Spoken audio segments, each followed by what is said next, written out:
Welcome everybody, this is Latvian Grandmaster to Neiksans, streaming from Riga. As you can see, that's Dina Belenkaya. She's gonna be also our our host here today. I apologize, I wasn't able to start the music before and everything. It's just the games are already starting. There's a time trouble for everybody, so instead of listening to the music of something like 10 minutes, we are gonna jump into the action right away. So please give Dina just some minutes while she's setting up everything, and also let me make sure if everything works here at the moment. I'm staring at the blank board, but hopefully everything is gonna work. Okay, and apparently the players have already started, so let me remind you of the time control and the format of the tournament. It's a double round robin tournament between the 8 players, 8 grandmasters. The first game we are following here is Alexeyenko against Kamsky. The time control is 3+2, as you can see on the screen. I also have the overall rankings, which are gonna update after every single game, or maybe I need to refresh the page, I'm not sure. So I don't think we are gonna have so much time to explain a lot of subtleties. Let's just follow the game and try to see whatever is happening. Yeah, I sure hope that the video is not really lagging behind. Yeah, as you can see, there's something like 3-second difference. Maybe it's gonna catch it up. Yeah, and as soon as, of course, Dina is gonna be ready, she's gonna join us. Yeah, she's here, she hears you. Hello. Yeah, so sorry about that. We are a little time trouble here. But the tournament just started and it's gonna be a long day. So that's what, I mean, something like 4 or 5 hours. I don't know. And yeah, also Dina is gonna be streaming. And yeah. And yeah, so okay, about the game, not sure what to mention here at the moment. Alexeyenko's played some sort of a Jabava system with d4 knight c3, which makes a weird impression with what is it? I don't know. Grandfeld g6, bishop g7, and c6. I think in Blitz it doesn't really matter. Just play whatever you want, because it always comes down to the final moments of the time trouble, and mostly depends if you get an easy position to play. So this is why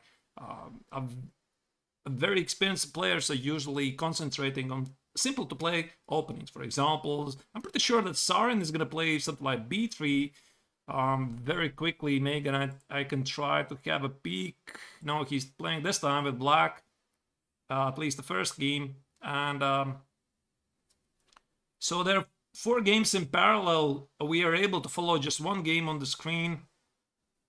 But as soon as something is going to change, we're going to switch to the other game. Yeah, and also want to remind you that you have this opportunity to interact with us. I'm monitoring all the chats, and so is Dina as well. At least her Twitch chat anyway. And if you have some interesting questions, or you see in the parallel game that there's this crazy game and there's sudden just sacrifice the queen or something, just let us know, right?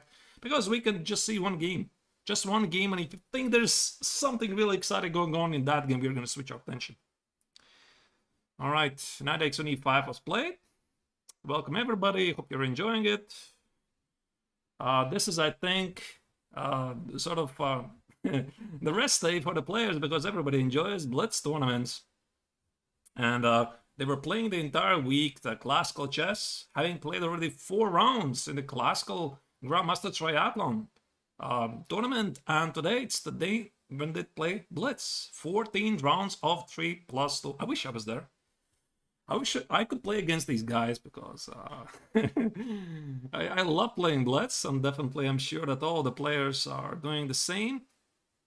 God appears to be doing okay, and if I see correctly, I cannot believe it, but Kirill appears to be in time trouble in the opening phase. I'm not sure if the clocks are correct though. Let me check it. Yep, at least appears to be. Alexeyenko is down on, what, 50 seconds. So definitely Kamsky is doing just fine, despite the fact that white has the 2 bishops. Black is just enjoying the game too much. Yeah, so I think Kirill is gonna fight for the draw. Oh, bishop e5 was played. Okay. Okay. Now the pawn on b2 is under attack. Bishop f3, rook d8. Okay, there's not gonna be any action. I think c3 draw offer. Trade both rooks, there's not gonna be anything. There's not gonna be anything. Let me try to find another game in the meantime. Maybe one of the other games. So this is the game between no Studer against Alan Pichot. Could be difficult to find the camera so quickly, but of course I'm here to serve you and I'll try to find them. Here we go. Alrighty. Dina is silent because she doesn't want to talk to you. I'm here. I'm all kidding. yours. I'm not silent anymore. She's just preparing stuff. I mean, we're a little time trouble, so she also came late. Yeah, she's gonna be here. Don't worry. She's just I am here. Yeah, I'm here. Yeah, making sure that your viewing experience is gonna be supreme. And in the meantime, I'm the guy here who is gonna entertain you. So rook d5 was played here. Oh, whoa. Just a second. And Dina just left me here just like that. Oh, I think I said something, right? I'm not sure what I said, really. Okay. I hope she's gonna be back. For some reason, she disconnected. Maybe there's some internet issues, but okay. She's gonna be back. If I'm gonna let her in, I'm not sure really. Wait, she's gonna be back. Don't worry about this. Don't worry. Everything is good. Just a second. On that. Yeah. The moment I said I was here, I disappeared. Yeah, you decided to leave us. Yeah, yes. Closed the wrong window. Yeah, so I'm here. So we have Alexeyenko Kamsky game.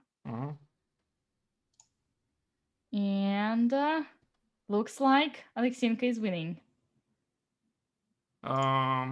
I'm looking at the moment at the game of Studer against Bishop, but I can switch to Alexeyenko's game if you want. No, it's already like. Well, but it was a drawish endgame, wasn't it? How is it winning? Oh, it says it's a draw, but the computer says it's winning. Oh, okay.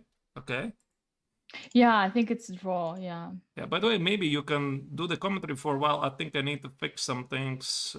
Yeah. Here. So let us have a look at. What do we have a look? Somebody exciting. Lagarde Gelfand we have, which is equal. Still, we have Lagarde. Lagarde is playing with white pieces, right? So he wait, white is a exchange up, so it must be winning for white, but this bishop is super strong, so it compensates everything. There is also the passed pawn, so it might be pretty. Which game are you talking about? Lagarde, right? Lagarde Gelfand, yeah. Yeah, I'm gonna switch it on. Apologize about that. I'm just making sure some fixes are here done. Yes, sure. Lagarde Gelfand. Ooh, 10 seconds only for Maxime, and his position is okay. But this is curious. King e4, a2 happened. Now king d5 is the only move. Oh no, still even. Okay, this is like a roller coaster. Oh, rook g3, totally winning now. Totally winning. No way. He didn't. I missed something. Boris Gelfand didn't find the right way, the right approach. I missed all the action. Okay. You missed all the action. Now Maxime is totally winning. What happened to Boris? He saw something. Definitely saw something. Now it is totally winning for Maxime. So this is only the round 1 of the Blitz version. Only round 1. Right.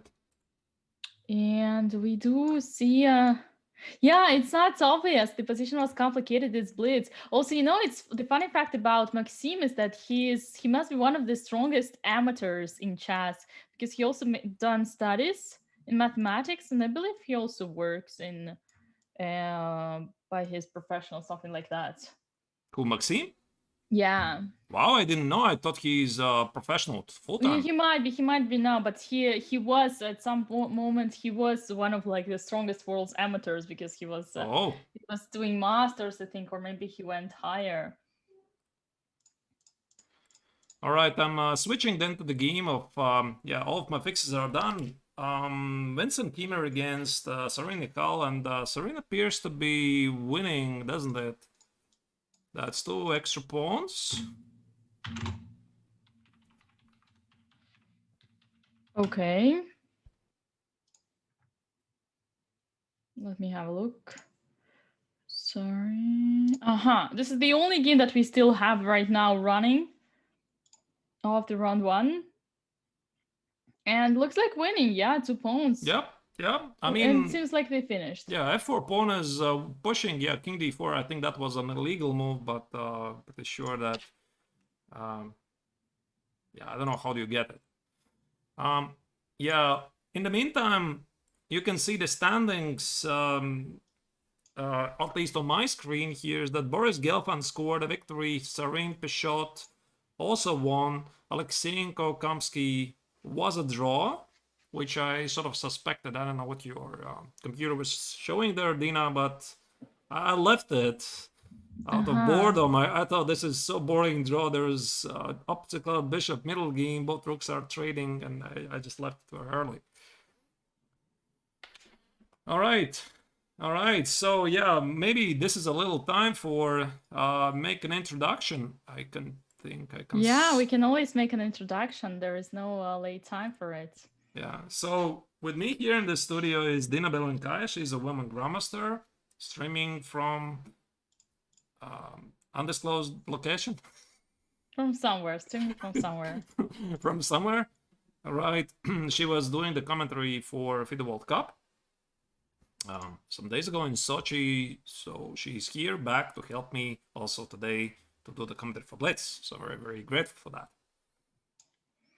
Yes, I'm here to support you, Artur, and also to support Biel. And I have already been in Biel for 2 years, and that was an amazing experience. I really love the place. I love the format. I was commentating it in 2019. I was commentating together with Tal Baron. On place, and last year the commentary was provided by Grandmaster from Australia, Jan Rogers, on remote, and I was at the venue taking the interviews. And this year it is also a pleasure to join UART, or to join the team, and to see how things are going there in Switzerland. Yeah, they're going good. I think the players are definitely enjoying it so far, and it's been an amazing festival so far, which started on 24th July. It's gonna run until the 4th August. So yeah, I think today it's what I call the dessert of the entire festival, the Blitz event, which usually gathers a lot of attention, and tomorrow everybody is gonna finally get their well-deserved rest day. Yes, there was one rest day also for Grandmaster Tournament, wasn't there? Yeah, I think it was on Monday. This Monday. So it's the second rest day. Yep. Yeah, they had very tough days, 2 days, Saturday and Sunday. The Chess 960 and Rapid Tournament, oh my goodness, so tough. Yeah, they need to rest before the classical formats. Mm-hmm. Yeah, that makes perfect sense. And today, how many rounds do we have of Blitz? Total 14 rounds. The players are playing a double round-robin tournament. So it's 18 water players. The main event of the Biel Chess Festival is the so-called Grandmaster Triathlon. Again, let me remind you of the format. It's 3 tournaments. It's a classical tournament of 8 players, round-robin tournament. Then there's a rapid tournament, which already was finished and won by Gata Kamsky. And then there is a Blitz, double round-robin tournament. However, the scoring is different. Yeah, the scoring is different because in the Blitz event, okay, they score 1 point each, right? And draw is a draw like normally. In rapid, it costs twice. I mean, every draw is 2 points, every draw is 1 point. But in classical chess, every win is 4 points. with us. Yeah, that's a lot. Yeah, and the draw is punished with 1.5 points, and that means they're definitely not interested to make quick draws because you're losing. You're losing points overall. So that's why they're definitely more interested to try to win their games. Absolutely, and this format is very special, and it also privileges many players who are against draws. For instance, I know that Alexandra Kostyanyuk, chess queen, has been already expressing her thoughts to for the idea to put away the draws, like the draw for them to play any chess game until the kings, because chess is so like drawers and grandmasters sometimes are so lazy they don't want to play. So in this format, in this Biel chess festival, it is also very nice that you get punished by points when making a draw. Yeah, indeed. And there's also, I believe, the Sofia rule. Maybe I'm mistaken, at least I think I saw in the regulations that you cannot make a draw until the 40th move. So that's why sometimes the opponents, when they're like ready to make this fist bump, they're inviting the arbiter to ask the permission because there's truffled repetition. Yeah, makes perfect sense. Yeah, so I suggest to follow the first game of Gata Kamsky against Sarynikal. I think this is going to be really exciting game. At least I have them on the screen. And, let's go. Let's do it. Yeah, I think we still have some time because I'm not sure exactly at what point they're going to start, because on the regulations it says every 20 minutes. So they started it precisely at 2 o'clock Central European Summer Time. So every 20 minutes there's going to be a round. So if my clock is correct, I think we have still 4 minutes, but yeah. Yeah, that means that they actually let the players take some time to rest and also to come up with some maybe novelties. Who knows, to improve some of their mistakes. Right. Yeah. So definitely a Blitz event is something when you want to test many interesting openings, perhaps not very mainstream theory, but check some interesting lines, and which maybe are not really sound, but for Blitz, I mean, you can play all of that as long as your opponent is surprised. Yeah, you also do not want to show all your secrets, because all these games will go to the chess base.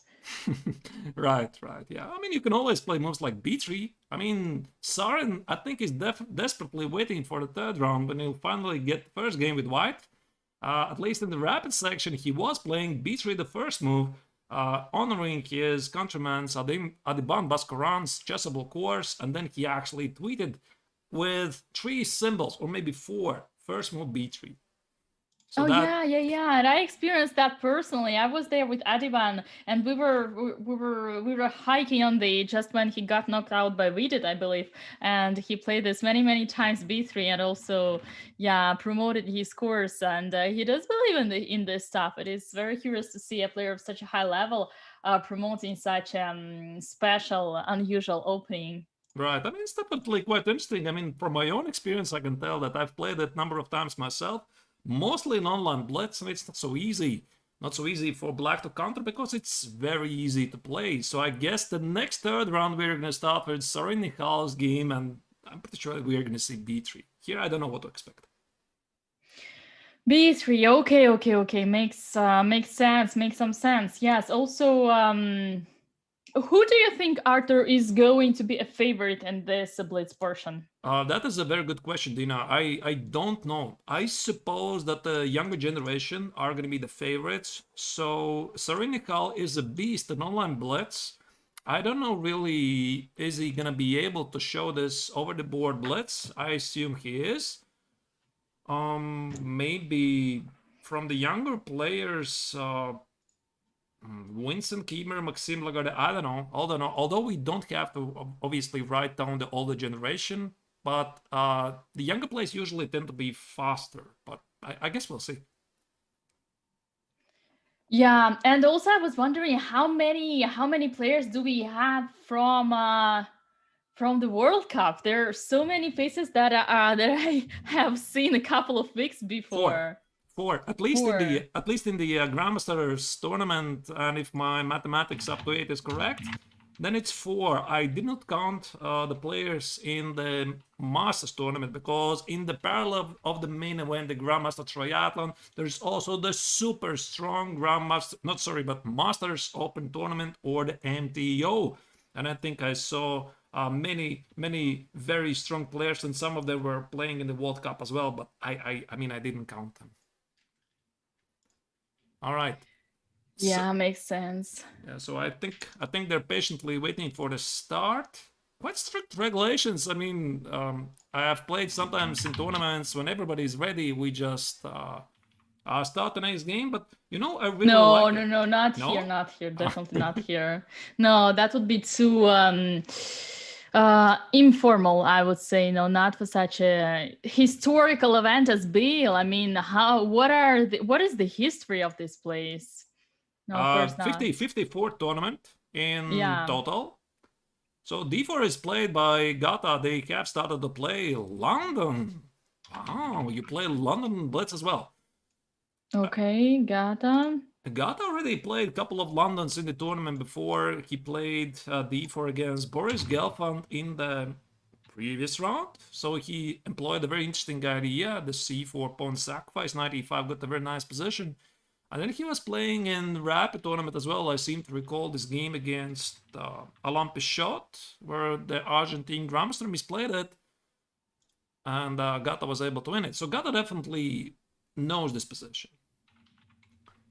So we have some kind of exchange Caracan position. So e4, c6, d4, d5, e takes, c takes, and black has managed to position the last good bishop on f5. And Sarin plays quickly bishop d6. Are you sure you're gonna take the pawn on b7? Knight g7, I guess, is the idea.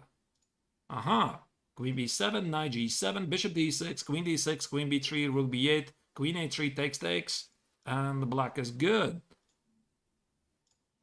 Agata is trying to remember this. I don't think he's looking at us right now. He had to stare at the camera. Definitely he's not hearing us, but I think he was trying to remember. He was trying to remember the move. He might not be able to hear us, unfortunately, yeah. I hope not. Yeah, and also I would like to remind you that we are going to have some interviews.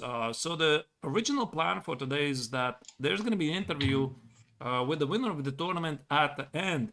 So if you're going to stay around for so long, I advise you to ask some interesting questions, because yesterday, me and Angelica were able to do a very interesting cooperation, meaning the chat is watching and you can ask me the questions. I'm relaying them to Angelica, who is on Biel, and she can ask the players directly. So I think that is a wonderful feature, which I haven't seen anywhere really, and I think this could make our show even a little more special. Absolutely, 100%. All right. F4 a6 is played, so black is playing the typical b5. Queen a3. Okay, so I guess the idea is to play... Are we following the same game, Dina? I hope, right? Yeah, so it's... Yeah, unfortunately, I don't have yet the games in the chess.com, so I will have to use the link that you provided me previously. I'm not updating. Yeah, I was advised to use this link because it gets the feed immediately, and maybe for the Blitz games, the relay could be a little slow. I'll put it right now. Okay. So Queen a3 is played, and I guess Gata's idea is to meet b5 takes, and some kind of b4, knight b3, knight c5. At least he feels quite familiar with the idea. Also, is it a kind of Carlsbad structure? Yep, exactly. So it's a very typical structure that can come out of many different openings, and yeah, here it's nice that the white has the pawn on a4, stopping the b5, the main plan of black, which is minority attack. Yeah, so knight e4 is played. Maybe black indeed is going to play b5 at some point, but Sarin decided not to do it. He played knight e4, bishop e4, knight e2. So at the moment, it's a quiet game. a5, I love this move. I love this move because I think now here... Kamsky's idea is to play knight b3, knight c5, and maybe fix the weaknesses with b4, e5. Wow. Ooh, that is also typical, but usually that comes for some equality or something like that. Not necessarily the fight for advantage here. Seems like white is clearly better. Yeah, probably to some degree. To some degree, definitely. I think maybe instead of not exactly sure how exactly white is better, but it's just easier to play. And Blitz is all about easier to play positions because you want to have a position where it's just you just shuffle the pieces, you know the structure, a lot of easy to make moves. Because again, let me remind you, it's 3 minutes for the entire game and only plus 2 seconds for the move, so you need to have a simple to play position. Yes, definitely. So you need to have this ability to play with your hand only, and you need to fill the position, so to understand what to do. But here it seems way easier, as you said, Artur, yourself, to play it with white. Queen c5 is a nice, cool move. I like it. So ideally, white is aiming for some kind of a position. Let's say trading the queens. The knight is definitely gonna go back to b3, knight e4, and let's say if black plays at some point knight c4, bishop c4, d takes. And the difference is white has this eternal knight on d4 against the bishop, and in Blitz, the knight is more unpredictable, and it's usually a great idea to have the knight because the bishop is really predictable. It just jumps on the same diagonals. The knight, it tends to sometimes deliver forks. Yeah, true. Sometimes knight can be stronger in Blitz because it just jumps everywhere and causes some technical problems. There's a question in the chat, where's the evaluation bar? Unfortunately, we don't have it, at least from the software I'm using right now, because this is the official broadcast where the moves are incoming. Could, of course, show you chess.com's board, but the relay is slightly slow at the moment there, so we are using this board. Apologize for that. We cannot show you the evaluation bar, but that's why we are here, me and Dina in studio. We are going to be your evaluation bar. Yeah, we're going to be trying to explain everything that happens on the board into human language. Yeah.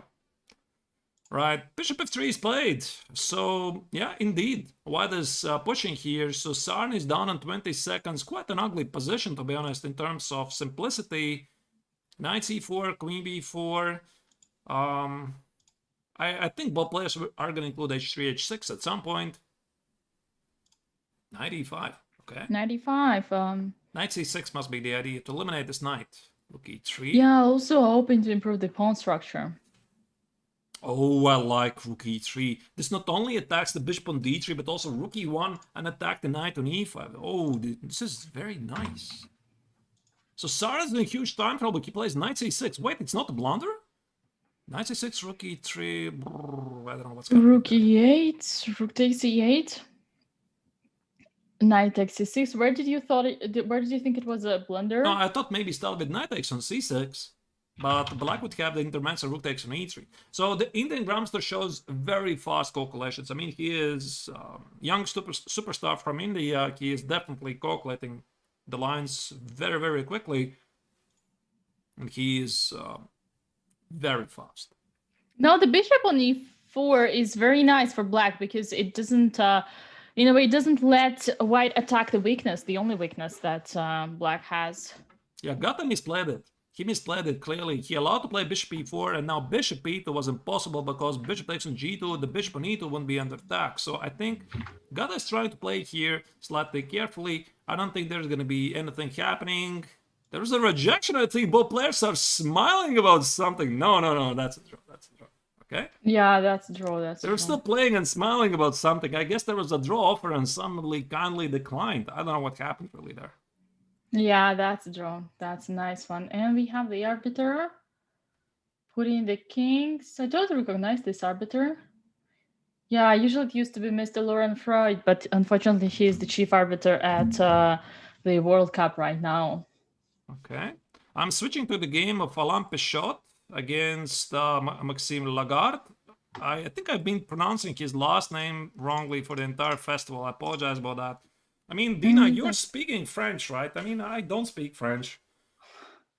So the whole responsibility is on me, so you have nothing to apologize for. I was saying Lagarde. I don't know, maybe. Sorry, yeah, it's Lagarde and Pichot. Okay. Pichot, I think. Pichot, okay.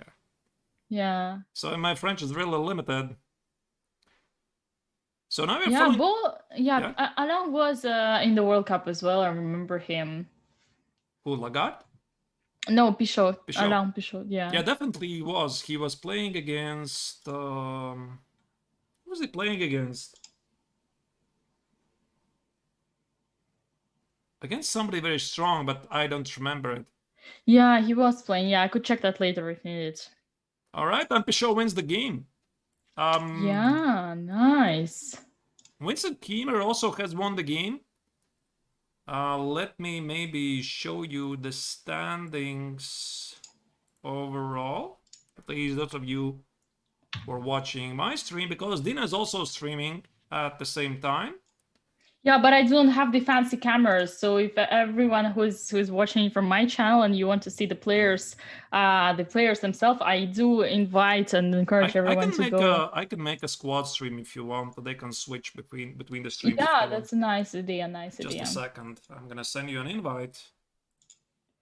Yeah, so we have the one more round, which has just finished, I believe. We have the yeah, everything's finished. We have no, actually no. We have, let me see, round 2 live. There's still, it says that they're still playing, but we don't see. No, they finished already. They already finished, yeah. So we have just had the results for the round 2. We have Kirill Alexeyenko, who won against Nel Studer. We have Alain Pichot, who won against Maxime Lagarde. We have Boris Gelfand and Vincent Kiemer. I believe Boris won. He's knight up. And also the game between Nihal Serena and Gara Kamsky finished in a draw.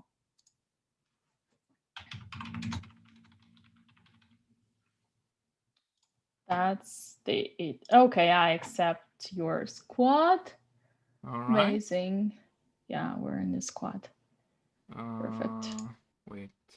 Okay, now it works. Yeah, so everybody can watch this both streams on the squad. Pichot lost to Sasha Grishuk. My viewers help us with the answer. To Sasha Grishuk, yeah, indeed. I thought he was playing against somebody very strong. Yeah, he lost to Sasha Grishuk, but that didn't help Sasha Grishuk to stay for too long in the field. Yeah, unfortunately, did not. True. All right, let me already prepare for the next round. Yes, in the next round we're gonna have also in some time. So we have we must have something like 10 minutes or so. 8 minutes. So this means we have a lot of time to chit chat, right? So they're gonna start every 20 minutes. And unless we are gonna make coffee breaks for 5 minutes after every single round, we definitely have time to interact with the viewers as well. You can ask them interesting questions. Maybe in the games, like already mentioned, you see something very exciting is happening in one of the games. Definitely give us a note, and we'll definitely have a look at it. Definitely. So Artur, have you ever played in Biel before? No, never.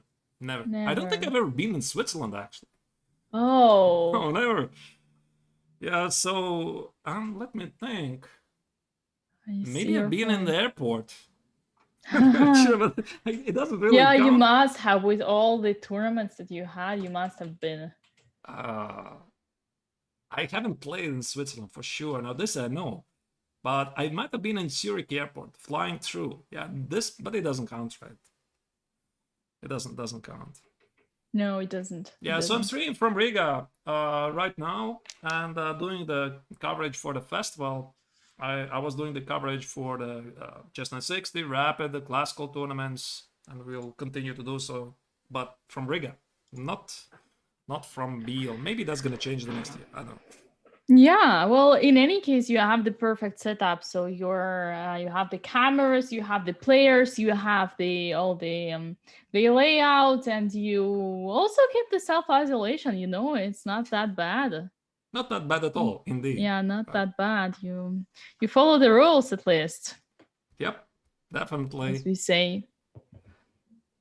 Yeah, and have you ever played in the World Cup yourself? No. Unfortunately. So that's a thing for the next year. You'll be fighting for qualifying. You won't go to Reykjavik for the European Championship, I believe. Definitely not. I think I would prefer to stream the event, actually. Yeah, no, Not so many will go. But you know, these players, they're very courageous because they finished the World Cup and they did not like have any time to you know to regret, yeah, to think about their mistakes. Immediately they made up their minds and they came to Biel in order to seek their chances and play some good games where you do not have all this pressure to be eliminated. Right. I think everybody's just trying to catch up because all of us were sitting at home for a good like 1 year. It's just spreading at Facebook. Every single month there was a new Grandmaster saying, "Okay, I'm flying to somewhere after something like 12 months of sitting at home. I'm flying somewhere after sitting 15 months at home." So everybody is definitely looking for some action to play over the board because, I mean, as exciting as playing online, Oh yeah, we need to definitely. push the wood, right? I mean, we need to do it. Yeah. Yes, yes, yes. It's not an easy situation. And this is like what was special about Biel even back a year ago when I was there. It was that in 2020, that was one of the only very few tournaments that was over the board that they managed to take place. And that was very special. And even we had the organizer of Grenke tournament. Who came by just to see how all this was organized, and we didn't have any cases at all, and that was big achievement by the organizers themselves. Right, right. It Yeah, was a so big this year achievement. Grenke didn't happen, right? Did I miss something? I don't think they happened. I No, I don't think so either. I don't think so either. Yeah, some of the tournaments didn't resume this year. And by the way, I'm very happy to mention that the biggest local tournament in Latvia, Riga Techno University Open, is gonna happen. So it is gonna happen. It is scheduled in the middle of August. Yeah, so definitely I understand from the organizers' point of view that it's some risk maybe, but still all of us, we are looking towards to these tournaments. Yeah, it is a risk, true, but like everybody's, I guess, responsible for their own actions, right? So Right. people can decide either they go or not, and they like players are not forced to play in the mask, but those who want to take extra cautions, they can wear a mask during all the round. And like Nihal, I believe he's wearing, right? Not in Blitz, No, as you not can not see. anymore, I not think anymore. it's a really practical choice because in Blitz you're breathing much harder, and I've played Dina some classical games in the mask the entire game, and I know you start to really feel hotness in time trouble because you're breathing a lot harder, and it's physically very difficult to sit with it. So I imagine for the Blitz you just need to have all of the obstacles removed, and so that you're feeling as comfortable as possible. Yeah. That is a very fair point. Well, personally, I always prefer to keep the mask, but there's like I recall the interview of Dumov, of Daniel Dumov, saying like, "What is chess for you? Chess for me is something that I can enjoy, and not something that I have to do when wearing a mask." Okay, either way, that these are philosophical topics that we cannot find. Like it's going to take too much time. Let us concentrate on what we have here, and I can already see Michal Serene and Boris Gelfand being prepared for their match. Yes, this is the game I Maybe. suggest to follow because I'm so anxious to see the move first, move b3. If he plays b3, we can just switch. I just want to see this moment. I'm just kidding. Yeah. To That's follow not this gonna game. be the biggest joy for us. I agree. Right. I mean, b3, of course, is a very serious continuation. I don't know. Sometimes it's ridiculous. I mean, maybe I just ridicule it myself, but it is considered to be not a very serious continuation when you're playing a classical game, especially against very serious opponents. But then in Blitz and Rapid, I think it's completely fine. Yeah, well, you do not need to get any advantage out of the opening when you're playing Blitz, so it's completely understandable. Right. Actually, Saren played against Gelfand, exactly the same pair, exactly the same color in the classical tournament, and he tried to hide the first move b3 by playing knight f3 first, and the second move was b3. But we know it. We know it. I mean, you saw you played b3. We know the trick. We know the trick, right? Yeah, they cannot trick us. So indeed, enjoys the setups. Right. So I'm not really sure if there's going to be a break in between the two halves. I don't think not, because There must be. There must be, Think- otherwise they would be exhausted. I think, yeah, maybe. I think I checked at the schedule, and I didn't see because it was after every 20 minutes. But okay, maybe I just didn't pay too much attention to that. No, there must be, otherwise they would be exhausted. From my like in the memory that I have from the year ago, they did have a break in the Blitz game. Also for like, it's funny because now that I recall that I already started streaming back then, and the commentary for Biel Chess Festival was also restreamed on my personal channel as well as the first on Biel Chess YouTube channel. And I'm curious if there are some people among our viewers who remember those times watching Biel back in 2020 on this channel on Twitch. Okay, we have the game. Let us see what are the moves. And you're laughing. Is it B3? Yes, it is the B3. My god, that is why you're laughing. It wasn't the first move B3 though. So again, there was knight f3, e3, then b3, but still it's the same setup. And essentially they are, no, it's not going to be the same because in the classical game, Sarin tried to play something like c4 very early. So yeah, this is something else. Knight takes on d4 was played. Okay, so how familiar are you with this theory? Can we say that white is going to get any advantage? To be honest, I haven't studied the course, Dina, Adiman's course in Chessable. I have no clue. I just know that some of the setups, right? I love the fact that after b3, it's very easy to improvise. Yeah, but apart from that, I think I'm just cooking up something every single time I'm playing b3 myself. So b3, bishop, b2, maybe g3, maybe e3.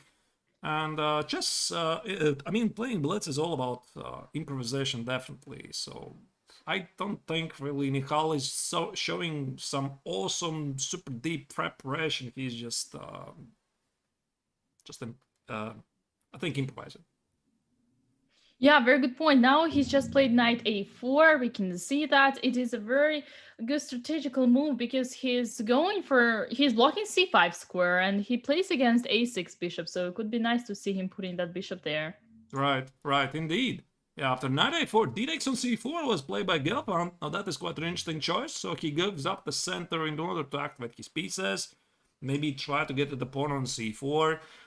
In the meantime, I want to mention, I'm reading also the chat. I know that you want also to have a look at the other games, so I would like to remind you that you can help us, actually. You can also follow every single game, and if you see there's something very exciting, definitely just let us know. I'm gonna try to observe every single game, but if you think there's something really important, I mean, every single game is important, obviously, but if there's something we need to pay attention, definitely let us know and we're gonna switch over. Yeah, definitely. So we have these words, but they're not updating on chess.com, right? Not what on chess.com, I didn't understand. Yeah, the games are not updated on chess.com. Oh, yeah. No, I think so they you are. have them, like, if our viewers want to see them, they can follow them on the same link that we are using.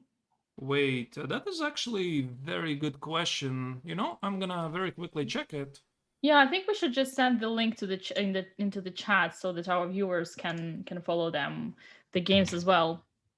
Yeah, okay, that is a very good question, by the way, because how would they follow them otherwise? I will take care of it. Okay, thank you, Dina. Thank you, Dina. I'm slightly surprised. I thought chat.com's relay is working. It was supposed to work.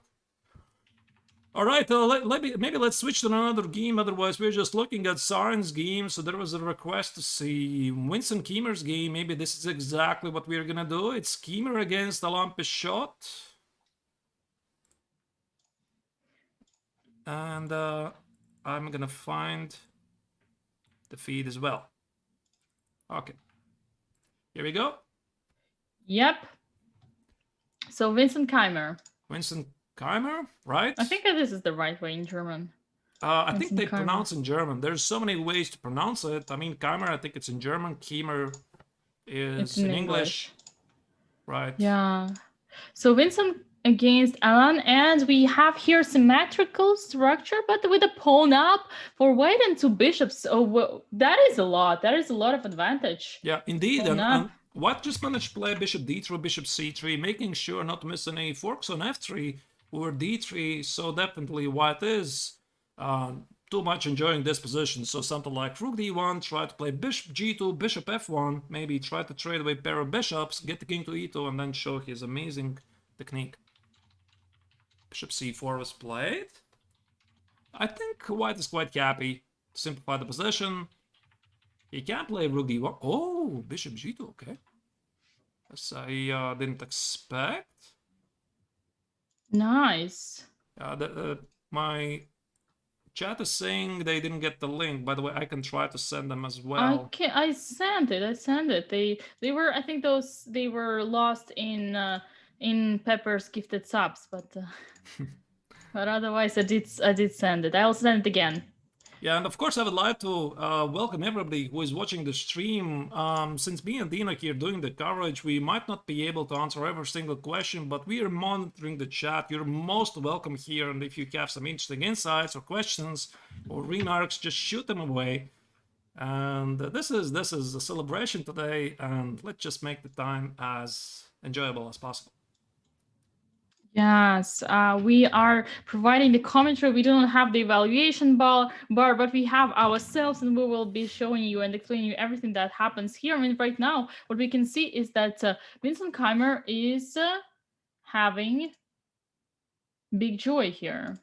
Yeah, but I think he slightly misplayed it because he had the 2 bishop advantage, and now he couldn't even play rook c1 because the pawn on a2 is under attack. So I mean, it's so easy. It's so easy to misplay the positions in Blitz, right? I mean, one slight mistake, and yeah. And again, the fight is on. Now, rook c2 is a big threat here. What? He sacrifices the pawn? Takes. Gives away the a2 pawn, but he wants to play rook a1 after. I don't follow what... Ah, there was this trick. Listen, Dina. I mean, bishop a2, there's rook a1, rook a2, bishop d5. Nice. I just saw it the moment you said that there was a trick. Amazing trick. I by the way, I had the exact same blunder in my second game in the World Cup. That is funny. Oh, okay. Right. How did it go for you in the World Cup? Because I know, unfortunately, you lost it very early. Yeah, unfortunately, first game I did some okay, in general, to make things short. Or maybe I can tell you this story once the games are over. Okay. When we have the moment to trash talk, but for now, let's concentrate on the games. All right, so the position has solidified, although black is quite active, and I would say that the extra pawn is important, but black has decent drawing chances. Now, if black manages to activate the rook with something like rook c1, etc., it should be good. h4, I'm not sure if I like. I would try to bring the king closer. So something like... I don't like what Winston is doing here. He's such a huge time trouble. If I see correctly, 6 seconds on the clock. Amazing. Wow. Needs to be very precise here. So he blundered? No, he didn't blunder, did he? He didn't blunder anything. And check this out. Bishop is already trying to take over because he avoided the bishop trade. He played bishop c4, a5, a4, or b4, and trying to get to the queen side, and white is passive. Yeah, this is such a great play from black. It seems like he almost equalized, being a pawn down. We do not see how to improve for white. I mean, as if white really lost their advantage. And trade and b3, rook c2 is incoming now, is it? Wait, I think I saw them make the moves, or I just hallucinated. Yep, no, I didn't hallucinate. Bishop e2 was played, b3. Watch out, there is rook c2 coming. Seems like... And what is in that Zugzwang? h5, h6. Unbelievable. h5, wow, h6. What a play. What a crazy game. What an amazing technique from Alan's, from Alan. Right, but it's not really clear if white is in a trouble here, because rook c2, b2, there's going to be rook g6, rook b6, king d5, king c4, blah, blah, blah, blah. I don't know what's happening there, but definitely this is why we love Blitz, because the action is all the time there. I mean, you're not waiting for something like 5 hours to see something happening, because it's all the time. Yeah, it's moving so fast, but I still have some hopes that white could make a draw at least here. But Oh, after king c3, we will have 2 pawns for the rook. Oh, oh, okay. wait, what? Oh, but Why did you do here this? white can fight for... I think king c3 was fine, right? Yeah, why didn't he play king c3? Well, okay, must be a draw, but it was so close. Even white could try to f4, bring the king to g5, could try to Hey, play but for he a just win. blundered, didn't he? That's it, he just blundered it. Oh King e4, rook my, but e6. this is winning now. Oh, wow. Oh, 2 connected past walls. Come on, it's winning now. I think Bishop must be kicking himself because he was taking over this game, and it's really up and down in this game. Really, really exciting. Yeah, this is the total roller coaster. Yeah, so white is winning. Yeah, this is easy technique. I mean, both players know this. They're just gonna blitz it out, of course, because you can always resign. There's never resigning early, especially in blitz games. But this is piece of cake for these guys. Plus 2 seconds. Very easy. E5. Yeah. Usually, I know from my personal experience, you just spend some time. Just you need to process the thought. You're obviously not. You just need to process that. You need the time, right? So Pichot is Yeah, I need clearly the time. remembering the game. Oh my goodness, I misplayed it. So I need this time. I need to accept the loss deep inside. And once I do it, of course, I resign. So sometimes, we are not robots, right? I mean, I have this. Just a second, maybe we're gonna switch to another game. Yeah, we're humans, and the game of chess is about 2 humans making a lot of mistakes, and hopefully, yeah, one of the humans can refute the mistakes of the other human. Right, so we missed every single game, but like I mentioned, I mean, there's so many games in parallel. I mean, 4 games at the same time. So let me show you maybe the standings at the moment. I think if you want to see it, I'm not sure if Dina has implemented them in your stream, then at least you can see them here. Yeah, we have the cameras on Arturs stream. This is what makes his stream unique. So everyone who is watching from my stream, they can go check out to Arturs stream. But we also have the squad, so you can see both streams and both chats in squad.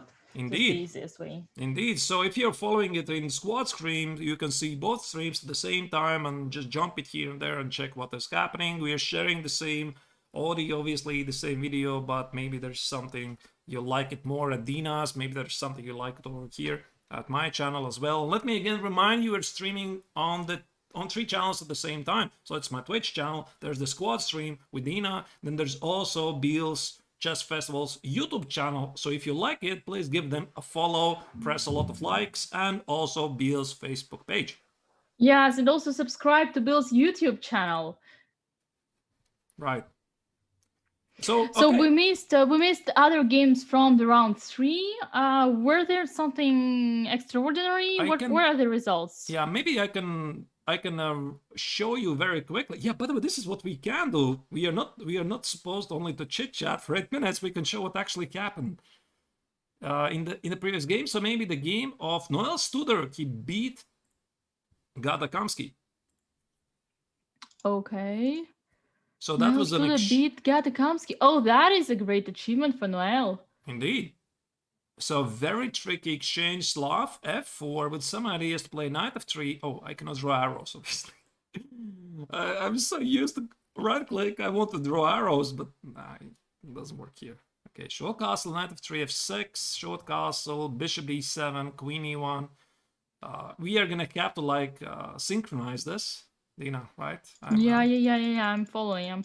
Queen h4, bishop g6. So after the opening, Studer got not much. I mean, it's about equal position. Knight a5, the 16th move. f5, queen takes on f5. And knight e7, queen d3, queen d7, knight e, absolutely equal. There's nothing going on. And after knight c4, d takes on c4, Kamsky got ambitious because he was ahead on the clock. You should be able to see this. He was having 1 extra minute. So queen d2, b5, knight e4, queen d5. Yeah, knight c5 is impossible because rook c5, the queen on d2 is under attack. Queen d7, knight e4. Studer already was accepting a draw. So Kamsky pushed it, played f5, knight e5, knight f3. Now the white knight gets to e5. queen d6, queen c2, queen e6, queen a4, and suddenly white appeared to start to take over, attacking the pawn on a7, and after a6, knight e7, rook f8, knight c5, queen h6, rook f3, c3, and after queen b3, I don't know what happened here. Did Kamsky flag? Isn't that he losing the knight? There's still queen e6, no? Yeah, but there is queen e6. There's Queen knight D6. on c5. No. I mean queen Queen d6. d6. Rook takes f5. Rook f5 and e4, right? And e4 coming. Yeah. Oh, so apparently his last move of c3 was a huge mistake. Yeah. So instead, I'm not sure what he should have played here. I don't think it's really so simple. So he can take the pawn on e3, something like rook e3. I don't know which rook takes it. Let's say rook f to e3, knight e3, queen d7. I don't know. Yeah, we could try. We could try to put something at least. Indeed. All right, so let's check another game. Maxime Lagarde beat Kirill Alexeyenko. Let me maybe start it from the beginning. Yeah. c4, e5, knight c3, d6, knight f3, f5, d4, e4, knight g5, bishop e7, h4. Okay. Interesting. And actually, this was a repeat of yesterday's game, because yesterday Lagarde played this crazy game. I was just enjoying it because I couldn't understand the move he was doing there, because he was just trying to provoke his very strong opponent badly, even castle long. And Kirill indeed started to attack, and he was able to out-trick him. There's a suggestion in the chat: the games have started. I don't think they have started. I don't think so. Just a sec. Let me switch. Yeah, it would be too early, and we have to look at the cameras, and the players are seated. Yeah. So we're following it. So bishop f4, c6. I mean, still following the game of Lagarde against Alexeyenko. Knight a6, bishop e2, knight c7, bishop. I like white's position after the opening. So c5 check, which is the 12th move. d5, knight a4, h6, knight goes away, bishop e6, knight f4, bishop f7, h5, trade. Oh, and he won an exchange with a very cute tactic. So maybe let's go back to this moment after Alexeyenko played knight takes on b6, which maybe was not the best choice, because after c takes, knight e8, knight g6. Yeah. Very nice. Yeah, nice tactics. Yeah, but the question is, how important is this extra exchange? I'm not exactly sure, because the position is quite closed. a5, bishop b4, queen, okay. Actually, I like black's position after king g2. Queen d8, rook h1, so I think it was Alexeyenko who was actually pushing here, because after bishop h5, black could have already played knight takes on h5 and queen g6, 2 pawns for the exchange, and very simple position. So instead he played b6, c5, trying to take over the game, and he was appearing in complete control. So I'm fast forwarding what happened. So he took the second pawn, knight e7, d4.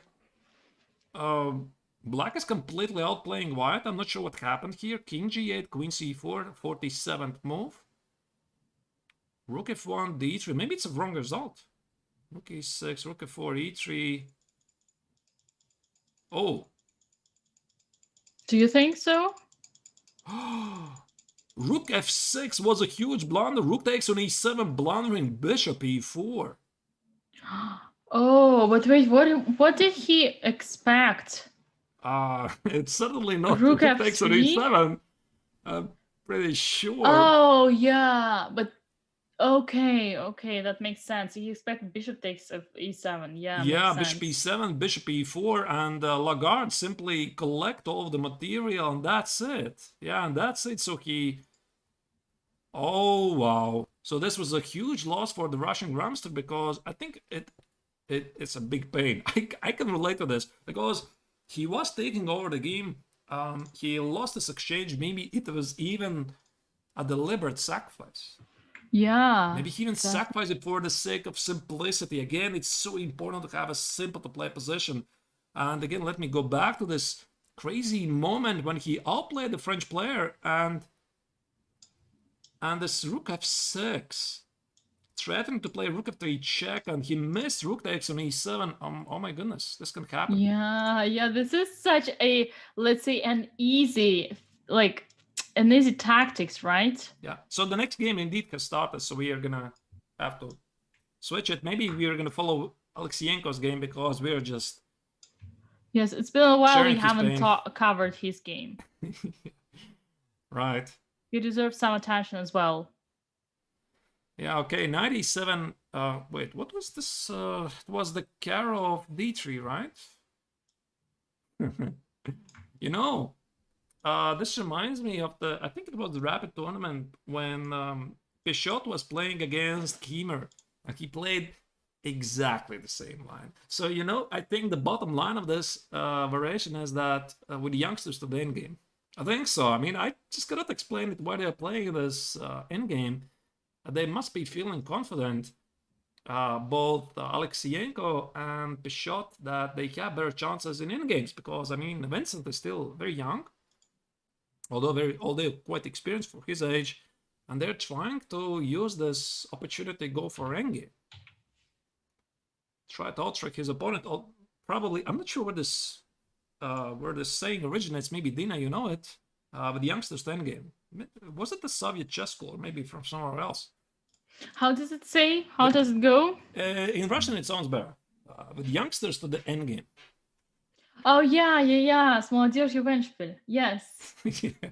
Yes, I see what you mean. Yeah. Yes, I'm not sure where it comes from. I think it was Soviet saying, but yeah, but here they are both youngsters. I mean, Kirill is an older youngster. Technically. Yeah, yes, but how older is he? He's like, okay, Kirill is like 4, 3. I'm not sure exactly how old. 22. Yeah, Keimer, I will check. Yeah, Keimer is 16. I know this. Okay, and then Alexeyenko is born in 1997. 24 then, okay. Yeah. Keimer is only 16. He's born 2004. Oh my god, he's so young. Indeed, he's very young, very talented, and definitely German fans are hoping that he is going to be one of the next Super GMs. He definitely has the right attitude, the talent. He has the potential to fight for the crown? It's hard to say. I know it's a tricky question. It's hard to say. It's a very tricky question. I don't think I'm the expert to answer this, but I guess we'll see. Yeah. So you know that. Yeah, this is the right way to describe. Like, you don't know what are the chances. You say that the person will be the super GM. Yeah, I think it's definitely talent, ability to work hard, a lot of support from the family, from the federation, I imagine. And if all of these three things, all of the stars align, I think there is a chance for absolute greatness. Although I don't know, I mean, Gary Kasparov used to say that the greatest talent is the ability to work hard. So as well as Judith Polgar. Yeah, she must have copied it from Gary Kasparov. Oh, okay. I don't know. But although she's one of the most hardworking ever, at least when it comes to women. Yeah, probably. Makes sense. All right. So do we have the moves, or it's not updating, or they're I'm watching it long time. I'm not sure what you're doing there. Yeah, Bishop e3. It is taking so much time for them to make moves here. We're only in the opening. Yeah, so they played it quite carefully. As you can see, it's 1.5 minutes right after the opening. Half of the time has been spent already. H3, G4. This makes sense. Again, I think I like this position from White's perspective, because this pawn on E4 potentially is something you can always press, a little press. So King E2. I think King E7 is easy move, because you sort of need to protect the E6 square. There are not so many pieces that can... Oh, H5? H5 is interesting now, knight D. That's very interesting though. G5, knight D7. A knight E5, knight F3. Wait, now this is... I take that back, what I said. I take it back. I don't know. I felt that white is enjoying the possession, and now I look at this. I think it's black who is enjoying it because knight e5, king e7, knight f3. Now the white king is feeling really vulnerable, and then Alexeyenko just understood it. So after Yeah. h5, g5, you saw he was scratching the head. Definitely not a very pleasant moment. Knight e2, okay. I feel like the bishop on g6 is pretty bad because it's surrounded by his own pawns on e5 and e4 and But there might be h4, h5. bishop h5. But what if white plays h5 then? You mean black? Or white? Yeah, white plays h4. Yeah, then the g4 square is weak, and maybe some bishop f5, bishop g4 could happen. Yeah, could be an improvement, I agree. True. Rook takes on d2 is a big threat. So bishop e3 is necessary, and he plays it. h4, easy move, I think. Should be quite easy. Definitely Winston is looking at this. h4, rook f4, he needs to evaluate is the pawn on e4 lost or not. I would just play it in a heartbeat, you know? h4 for h4 black played. now. Improving the bishop, and surprisingly, that active king on e2 can find himself being pretty misplaced. Yeah, so we had to revisit this moment when black played h5, and that was a great moment. So maybe Alexeyenko's idea of playing g4 was a premature move, because it weakened the f3 square and now allowed black to play h5 and generate enough counterplay against the white king in the center, which maybe isn't really so well positioned. Yeah. Rook takes on d2, by the way, is already a possibility, but it doesn't work right away because takes, knight f3, takes. What is okay. But this is something that might be possible. Still here, by the way. Rook takes on d2, knight f3, and it happens! And it happens! Oh, okay. Takes, e4, and black is definitely pushing. Bishop h5 is pushing this pawn forward, although king e3, rook f4, c3, bishop d1. Bishop h5, you don't want to take the pawn on e4? Oh yeah, you can just take it, right? Bishop e4, king e3. And then, oh, check happened, rook d8. Rook d8 check. King e3 and c3 white played. A5. a4. A4, very responsible move because this pawn in an endgame might be a weakness, right? You just positioned your pawn on the white color. I mean, maybe it's not a big deal, but I think it's gonna be a draw. Making it the best of this position for yourself. b5. What if I take bishop d5? Bishop d1. So now Alexeyenko wins the pawn. So actually, pawn on f3 is not a strength; it's a weakness. Unbelievable. So quickly changes the game. I see there's a comment in the chat. Studer against Maxime is interesting, but this game is also not bad. So as soon as it's finished, I hope you're gonna have time to switch over to Studer's game. Yeah, very nice technique. Now white is a pawn up and with a better king. So in fact, he managed to make the best out of his king eventually. Right. Now the question is Alexeyenko gonna have a good technique to score this? I think he has very good chances. Rook c1.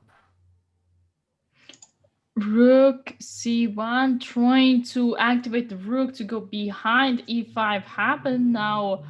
And rook g2 is a threat. Yeah, well, still black king is so passive, and we managed to make it. Oh my god, I think mate is coming here. You think? Somewhere. King c5 maybe? Oh wait, there's somebody lost on time, didn't it? What? What? Is that a draw? Somebody lost on time. No, somebody lost on time. I think I see the official result is 1-0 Alexeyenko won. Okay, I'm not sure what happened. Maybe let's very quickly switch to Studer's game. Oh, indeed. 3 pawns. 3 pawns. Yeah, Alexeyenko won. Right. Let me try to find this camera. Alexeyenko won indeed. Yeah, Alexeyenko won. Congratulations. I'm gonna switch to cam. As you can see, both players are blitzing it out. Oh, Lagarde is not happy. He didn't like something. I'm not sure what happened there. Lagarde, let me put this game. So I'm gonna go back from. Oh my goodness. First move. From the first move. No, not from the first move. Maybe is everybody finished? By the way, maybe I should check if there's no. Seems like they're all finishing right now. No. Sarin has an extra piece. What? Oh yeah, they will be still playing this one. I think there's an issue with the. Yeah. Oh wait, there's no issue. No, he's gonna win this. Yeah, they're still playing. They're still playing. We should keep on with this game for now. Yeah. You think? Maybe we should switch to the live game, no? To the live game. To the live game, yeah, because... Alan Pichot with white against Nihal Serene, and it seems like black is winning, but still needs some time to convert this, because, yeah, well, only one pawn for each, and black is a piece up, bishop up, so it should be an easy win, but it should take still some time to win, actually. Indeed, indeed. Yeah, this is a very easy position, because plus 2 seconds, you can just make 30 moves. Here and there, here and there, here and there, just win something like 30, 40 seconds, and the rest is piece of cake, really. So I think Sarin is going to win this 100 times out of 100. So nothing is happening here. But there's the guy standing in front of the camera. Okay, he's gone. So this guy looks like Noel. Yeah, it looked like Noel. We can ask Alessia, probably she will, if she's streaming right now, she can send him. He's gone, he's gone. Yeah. Right, okay, so that means that Pichot loses against Sarin, and as promised, very quickly, let's have a look at Studer's game. Let's have a look at Studer's game, indeed. So we have 9 minutes, right? There's Studer's game. We have 9 minutes, still. And I was, yeah, okay, maybe I'm gonna start from the start. It was some kind of Benoni. H3, then it switched to, not sure what to make of this. What is the official line of this, official title of this variation? I don't know. Of this variation of Benoni? No, yeah, it's Benoni when black plays e5, which I don't know what it is. I know that Magnus Carlsen has played it a number of times. Yeah, okay. So some kind of a king Xenia with c5. I mean, I don't know. Okay, knight h7, f5, takes. So black sacrificed a piece for 3 pawns. I mean, it's white who sacrificed a piece for 3 pawns. And around move 19, I think black is just almost strategically winning. Because he has the extra piece. The 3 pawns for the piece don't really matter. And I mean, still in Blitz, everything is possible. Yeah, and definitely at move 25, king h8, yeah, it should be quite apparent that black's extra piece is feeling more active than white's 3 pawns. So I'm fast forwarding what happened there. What happened is that black just blundered the pawn on d6 at move 30. Queen takes on d6. Now the queens get traded, and at this moment, Studer starts to take over because he has so many pawns for the piece. Fast forwarding, rook takes on c5, 43rd move. Yeah, this is probably just winning.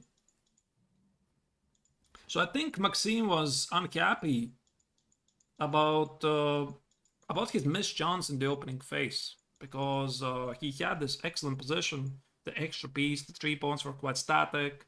Then I don't know what he did wrong there. Maybe just was waiting for something, and yeah, then things turned south for him very quickly. Yeah, very convincing converting skills from Noel. Being 3-4 pawns against the piece, right? He managed to push the h pawn, and that was enough to win. Is there, by the way, while we are gonna obviously resume the games as much as we can, is there a game or a player we have completely ignored so far? Who could it be? We didn't speak much about Boris Gelfand, although we have seen his games. Gelfand against Kamsky, that was a clash of generations. No, in fact, that was the same generation. So how do you say that was? These were like well known to each other players playing. Mm-hmm. So you want to check Kamsky's game against Gelfand, right? Yeah, that is an interesting one. All right. So again, let me perhaps update you on the overall rankings. At the moment, as you can see on the screen, Gelfand is leading the tournament at 3.5 points. Alexeyenko is 2.5, and Serena Hall is also 2.5 points. All right, let me maybe show it on the screen. What happened in the game between Kamsky and Gelfand, two chess legends. Always exciting to watch Yeah, them. let us have a look at this game. What is this? Oh, Sicilian with bishop c4. I played it myself. Yeah, but this is not weird. Against e6. He plays bishop c4, d3, and after d5 plays bishop b5. Is this theory? This makes so strange impression for me, because usually if white plays a3... Oh, and the games have started already. Oh, they've started earlier. Yeah. All right, since I have Lagarde against Kamsky. So there you go, the official schedule. Dina, what did you say about it? About the Lagarde Kamsky? No, about the official schedule. You mentioned something. Yeah, I thought like from the memory I had from the last year, there was a break during the Blitz tournament. No, keep in very strict times, because I don't think, Oh, yeah. I don't think they're waiting. They're ready to start, because it was on the schedule. Maybe it was just unofficial schedule every 20 minutes. I don't know. Oh, yeah, this is weird. I see your point. You mean that they started earlier than the schedule? Yep, 5 minutes. Oh, this is weird. This is weird. Like normally they wouldn't have the right. Maybe it's not official. Asked. Maybe it's not official. I mean, I don't know. Maybe it just was approximate. Okay, so we have some sort of... I wanted to say King's Indian, but is it like hippopotam or... Yeah, the hippo. The hippo is super popular in Blitz, right? Yeah, it's the hippo. How do you... What is your personal Arturs feelings? What are your personal feelings to hippo? Yourself being such an experienced player. I haven't played it much myself, but usually I find it that hippo is like you're taunting your opponent, right? You're playing something which is rejected by the engines, and you immediately develop this feeling you want to punish. You want to punish your opponent. You just want to go after him. And in Blitz, you don't have the time for that, right? I mean, you have to act on impulses. And that's why hippo is working so great in the accelerated time controls, because you're not sure exactly how to punish it unless you have studied the position. So is it in a way like super provocative? Mm-hmm. Like provocative, and for your provoking your opponent to make mistakes? I think so. It also allows you to make a lot of easy moves, pretty much not looking at the board. G6, bishop G7, E6, D6, knight E7, knight, whatever, and then improvise. Yeah. And even I personally know that I always want to punish my opponents when they play dubious openings. Yeah, that's definitely a feeling I can relate to. Knight B5. How do you protect opponent C7? Queen D8 has to be a sad choice. And Kamsky is back with a mask. I don't think he was wearing a mask in the first round. I don't think he's wearing it right now. I think he's just putting it on his mouth. Unless he's it's not really Photoshop. using it on his nose. No, I'm pretty sure he's wearing a mask. Maybe not over the nose, but that's a mask. Yeah, interesting. All right, C5 is played. Bishop E2. Yeah, there's also a remark in the chat that hippo is an invitation to get attacked. Indeed. And it's just a simple setup to play. I think white's playing G4 here next. Oh, long castle. Very brave. Brave man. Wow, long castle. But in a way, it's castling the same side which your opponent has already castled. So it's just keeping the things under control, if we can say so. Yeah, but it's knight a4. Oh, 97. Okay, I didn't see 97. I saw long castle. I thought, okay, I mean, what are you going to do after knight a4? I mean, the pawn on b6 is sort of under attack, but okay, 97. fixes the problem. I mean, white is better, definitely. Space advantage, the knight on g5 is feeling great, but what do you do next? I mean, that is the question. I think d takes is necessary. D takes open the position, otherwise black is just gonna close action with c4. You need to generate targets. D takes, bishop f3, queen c3, queen a5, etc. Maybe c4. Interesting, trying to get the e4 square and then to come... And this is exactly what happened. And then to put your knight to d6. That would be nice. And he's sacrificing the exchange, by the way. d4, that's not a blunder. It's not a blunder. It's like, take my rookie on a1, on h1. It's for free. And you're going to be mated after queen b3 and bishop a3 and queen b7. Probably. Boom. Probably. I think something like queen d2 even. Maybe not queen b3, because queen d2 goes to a5. And on b3, you just play king c7 and defend all the penetration squares. But queen d2, queen a5 might be a problem. And Kamsky sees this. He's not thinking about the rook on h1. I can tell you this. Definitely. He's looking at options. How do I protect my monarch here on c8? Yeah. That is the right question. That is the right question. There's also a question in the chat to you, Dina. Do you play unusual openings yourself in Blitz? No, not at all. Not at all. I do not play those, and I well, in fact, I'm lying. I do play. No. In Blitz, I do play because, like, recently it has been so frustrating because, for instance, every single Blitz game can be found, in the internet, but also every single Title Tuesday game goes immediately to the chess base. So I always have to to take care of my openings, and I recently started to play more dubious lines, and different lines, just to not to show all the cards to my future opponent. Okay, I can definitely understand that. King a7. By the way, which makes me curious is black gonna blunder the pawn on d4. So let's say king a1, rook b8, rook d1. Is he gonna play the careless rook e to c8 at some point? Usually it's very easy to blunder this in time trouble. Now it's impossible. But who is attacking now? Looks like black is safe here. I think it's white, yeah. Still white? Yeah. The pawn on c5 is a weakness, and black is a bit tied up because he could play rook c8. Rook takes on d4 is a problem. Ooh. Nice. Knight c3, and now after d takes c3, there is rook takes d7. Boom. And say goodbye to the king and the queen at the same time. And now knight comes to e4 and d6, and looks like... On b5. Oh, wow. And 97 looks like a dream. That's it. I mean, this 96, it's a dream. Yeah, this is a game over. Rook b3, this looks crushing, completely crushing. Rook b3, thread, rook b4, etc. The knight on d6 is gonna kill the game for black. I mean, powerful game by the Frenchman. Well impressive. Indeed. And now rook b3, trying to trade the defender. b6 looks like the only defender for now if we look at those three levels. Now rook takes b6, knight takes b6, and that's it. This game is over. Queen c5, game over. The second pawn falls. I mean, Kamsky was completely outplayed in this game.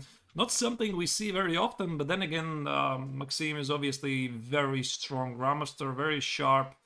On this game, he showed a really great understanding, and Kamsky resigns, and I'm going to switch very quickly to maybe another game which might be still running. I just randomly am going to browse it and maybe see if there's something super exciting happening. There's so many games still going here. I just don't know.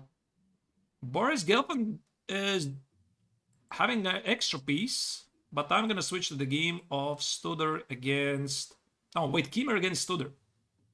Okay, Kimmer against Studer. Yeah, it's because he has an attack which has a potential. Okay, knight f h6, now rook h3. Looks like rook takes h7, knight takes h7, and queen takes h7 coming. That's why g6 has been played. But here we can just play queen f4. Ah, queen g5. That makes sense. Wait, queen g5? Ah, wait, no. I thought about taking and push e6 to mate on h8, but then the rook on h3 is under attack, so...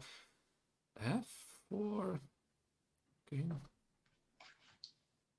What? Wait, something just happened here. I think Winston just blundered.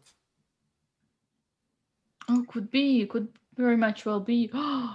Oh, and that is a queen up for. Queen B1! Did this happen?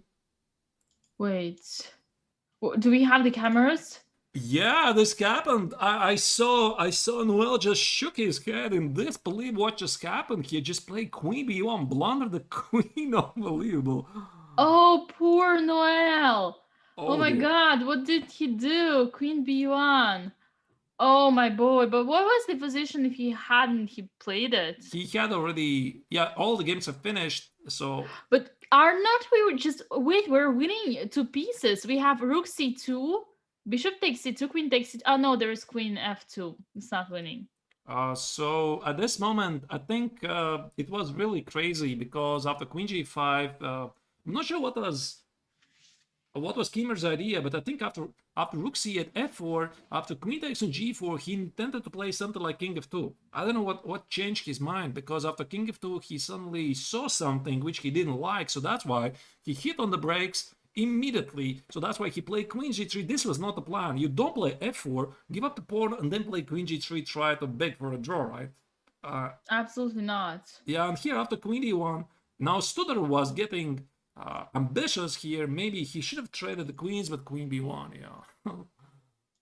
Wow, what a hallucination. Yeah, I thought it could only happen to me, but apparently it can also happen to top grandmasters. It definitely happens.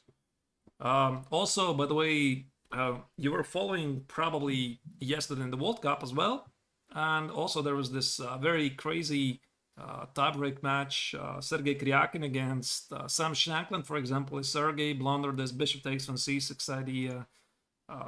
At so much time on the clock, you're not supposed to do that, but still, you're human beings, right? You make mistakes, and this is what essentially makes them human, not engines. Yeah, that is what makes the game of chess being interesting and playable on very high levels, because still everybody makes mistakes. This is what is different about us and computers. Right. So maybe we can follow the game, the next Sarin Nikal against Maxime Lagarde, because I don't think they're gonna follow now this official schedule, because in the beginning you, Dina, probably saw it, right? They were sitting there at the board waiting for the start of the game for something like 5 minutes, the first 2-3 rounds, and then they just started with the previous round, just started to play right away. I think there was some kind of agreement between the players. Just don't wait, just let's play it out. At least Yeah, I think so. true. Well, still, I don't think that they asked it to make it start earlier. Okay, Still maybe don't it was think the so. organizers. So the overall standings. Do you know who is leading, Dina? Okay, so judging by your stream, there is still Boris Gelfand. Boris Gelfand is leading. Yeah, that's quite unexpected, to be honest, because before the tournament I said that probably the youth is gonna dominate the tournament, and we're seeing something else. It's the experience. Wow, but is it like this is the table only for Blitz, not for general? Yeah, it's only for Blitz. For the open, for the overall standings, I think after we are gonna reach the equator, half of the tournament, because today we are gonna play. They're gonna play again. That's amazing. That's really amazing that Boris is still in the business. He's still at the office fighting. It definitely is, and for him, the start of the Biel Chess Festival was a disappointment. And they started right away. Just a second, I'm not getting the moves. Okay. There you go. Beat. So we're following the game of Sarin against Lagarde. And yeah, so I think we are gonna have a check, have a look at what is happening overall standings, because they definitely, a lot of things could change. So what you're seeing on the screen, at least in my stream, it's the Blitz rankings. It's not the overall rankings. But you know, Dina, what I really like is that they're using these points together. So this is what I really adore. For example, they play this rapid. Kamsky leads 5.5 out of 6, right? So normally you could secure a draw in the tournament by just sign a draw. But it doesn't matter. All that matters is the points. So you're pushing every single game. For example, the rapid tournament, it's not going for you. You're playing the last round, you're still thinking about the big picture, not only the rapid tournament, because this is the part of the Grandmaster Triathlon. So that's why I like it. Yes, absolutely. Things can switch like so unpredictably and shift everything. Every result can shift. This is amazing indeed. All right. Yeah, Okay, Michal? so yeah, what do we have here in this game? We have Nihal Serene with white pieces playing some kind of English against Maxime Lagarde, and now we have G5, very aggressive way, but also a correct one. Yeah, according to the position. I like it. I like it. I think this is something that definitely Lagarde has studied before. G5, knight G6, G4, etc. I'm not sure if Queen D7 I like. I think Queen E8 maybe. Okay, I mean Queen D7 cannot be a mistake. It's a very good move. But Black's plan is very straightforward. Just look at the white king. And I think in Blitz, all that matters is this temporary initiative. You're just bothering the king and trying to make him uncomfortable as possible. So all of the positional nuances, nobody cares about it. Yeah, makes sense. But so, do you think it's more important to have a good tactical skills than good strategical level in when playing Blitz, when being a strong Blitz player? I think in Blitz, I'm not sure what skills are more important, but I think it's important to choose openings when you can attack the king. It's important to have the short-term initiative. So that's, I think it's more important in Blitz than in maybe classical games because, for example, you play some kind of an opening, which, for example, this famous Karyakin's game against Sam Shankland, the second classical game, when he played this close French. This is an excellent position for the Rapid and Blitz because you have the temporary initiative, right? You're attacking the king, although the engines don't like it. And in classical games, people tend to play more engine sound positions, which you can work out. Although, I mean, Sam did not, but was quite complex anyway. All right. Yeah. So we have knight g6 coming to f4 or h4 and aiming the white's king. Now bishop c1, bring the bishop also to defend the king. Definitely black is so much easier to play here. As you can see, it reflects on the clock. Yeah, so black is just attacking. All the pieces are looking towards the white king. And nobody's gonna really care if, let's say, white has a position with some, I don't know, in computer-like language, 0.5 advantage. But there's attack on his king, right? That's all that matters. This attack on this king, especially in Blitz. True. That's all that matters. Also, it is way easier in general in chess to attack than to defend. And now that they're playing Blitz, it makes it even more easier to make to play from the attacker side. Even if objectively there is like no danger, it's still unpleasant. And on practical level, gives extra something like 0.5, like extra half a pawn advantage to the side that attacks. By the way, how do you, Dina, like to play yourself? Attack or you're the positional player? Oh, that's a very tricky question. I didn't have an easy answer. I didn't have because like personally I always used to think that I was a strategical player and I like was very slow, like the babushka style, like but yeah, like every like so many coaches who I have been working with have been telling me that my style is dynamical and They try to get this babushka out of you, right? yeah, no, but that my style is dynamical. I just don't understand it or and I do not accept it. And I guess the right answer is like as long as I continue working in my chess and continue improving, my style hasn't yet been determined. That I try to work in the universal levels. Yeah, indeed. I think actually that really classifies a good player because all of us we are seeking to do something which we haven't done before. For example, I've been also a positional player all my life, and last years I've been trying to play crazy chess because this is something I've been missing. So we're just seeking for this thrill, something we have not played before. We just love the game and just want to try something else as well. And has that been successful for you? Sort of. It's fun. It's fun. I mean, just maybe I'm not afraid to lose anymore, and I guess that's what has changed. Oh, that's beautiful. All right, so what's in the game? So while we are talking about our preferences, I think white's positional approach has taken over. Yeah, looks like there's no attack anymore. And the c6 pawn is weak. Also, e5 could be a target. And white has a better center. There is a5 and a3 pawn. Both are doubled. But I still think that the advantage could be actual on white side. Right. So, still not really sure about the position, though, because I had a feeling that indeed white is pressing, but then again, black is keeping this idea of playing g3 at the right moment. g3, knight h4, bother the pawn on g2. Some typical King's Indian attack ideas. Yeah. Okay, maybe announce it early. I don't know. I mean, I had the impression that white is taking over, but maybe not. You could be actually pretty much dangerous. Oh, queen b5, check, stop.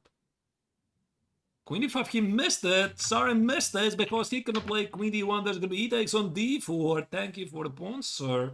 So you cannot do that. So you have to trade queens. And if you trade queens, wait, there's rook c4. Okay, pardon. No, it's fine. It's fine. I was getting excited how black managed to find trade queens, but it didn't work. Yeah, it didn't work. Queen b3. Yeah, dear chat, I'll try to answer your questions, but during the heat of the game, it's a bit difficult to follow what you're saying there. I'll try to revisit what you're saying there. We're very much grateful that you're watching, and we are here to make your day as exciting as possible. So please don't hesitate asking any questions or interesting remarks. Hope you're enjoying. As exciting as possible for Biel Chess, because this is one of the most one of the open tournament that has the biggest history and belief of all of the old festivals. Like I remember those zonals, or how they were called, interzonals. Interzonals, right? Interzonals, yeah, that has been a big history. Oh no, look at this f4 with queen h5 coming. Isn't that a knockout? This is random. I mean, this is not completely random. It's on seconds. I mean, who is gonna be the sharpest player here? I mean, both players are like, I'm the guy attacking here. No, I'm the guy attacking here, and both are playing so aggressively here. Okay, now it's white who is attacking. Yeah, Sarin is taking over the game. I think he's gonna win this. Or maybe not. Rook e8, that's a cold move. Alright. Okay, king h2. I just love this game. I mean, both players are attacking, so nobody's gonna step down. So it's a clash of two very fierce attackers. Very skilled in Blitz. Sarin's skills in Internet Blitz are legendary. I'm not sure how Maxime fares, but probably he's also very good. f6, f7, bishop c5. Oh, that's it. He loses on time. Oh no! But it's winning. It's winning already. Rook f6, that's it. No losing on time. Very sharp game. Maybe let me check it. Kamsky is a draw against Vincent Kiemer. Let me try to find a game. No, Studer is still playing and winning. No, wait, it's Gelfand who is winning against Studer. And Kirill Alexeyenko has won against... Oh, Dina, we have to check this. Oh, wow. Mate to the king on g4. Oh, this is amazing. How did this happen? Wow, this is beautiful. This must be something. We have had a wrong choice of the game. This one must have been way more exciting. Let us see it from the beginning, or I'm trying this. I'm trying to do this. I just tested it if it works. Yeah, it works. Okay. So it was some kind of Rui Lopez with bishop d7 and d4. So this is the Neo Stanich, right? I mean, a6, bishop a4, d6, bishop d7, just for blitz. Yeah, just for blitz. Of course, Alexeyenko is never going to do this in a classical game, but you just need to surprise. And this attack, again, this simplicity to go for a straightforward attack. The King's Indian attacking plan, I would call it like this, the King's Indian structure for black. Right. Yeah, knight h4. h6. I'm just slowly pushing forward, and white is, I'm sure if you would open any engine, Why he was? Yeah, he would say that white is good. White is good, right? White is enjoying space. There's nothing at the king side. There's nothing for you to worry about. But in practice, it's that's difficult. All that matters is the initiative. Yes, absolutely. So knight f4, queen takes. Oh, the critical moment was here. After knight f4, white started to experience some issues with his pawn on g2. So white decided to drop it. At least he managed to trade queens, and this allowed Alexeyenko to do Yeah, from Alan's side, that was very that was anyway saying that okay, I like you can take the g2 pawn, but if there are no queens on the board, I have no fear to get mated. And here we go, he did get mated. Even without the queens. This is a rare thing, by the way. But check this out. I mean, Dina, check this out. This entire sequence. You know, I'm not sure what happened here with bishop f6, which is the 39th move here from black. But I think either this was a blunder from Alexeyenko's part, or it was a very lucky blunder, or it was a very well thought calculation on 10 seconds on the clock. I don't know what it was, because after knight h5, now black loses material, because that's a fork on the rook on f4 and the bishop on f6. And now after rook h4, white wins the piece, but he's about to get mated with knight f4 check. Mate. Amazing. Yeah, king g2, rook h3, knight h2 mate. Lovely. Just lovely. It's beautiful.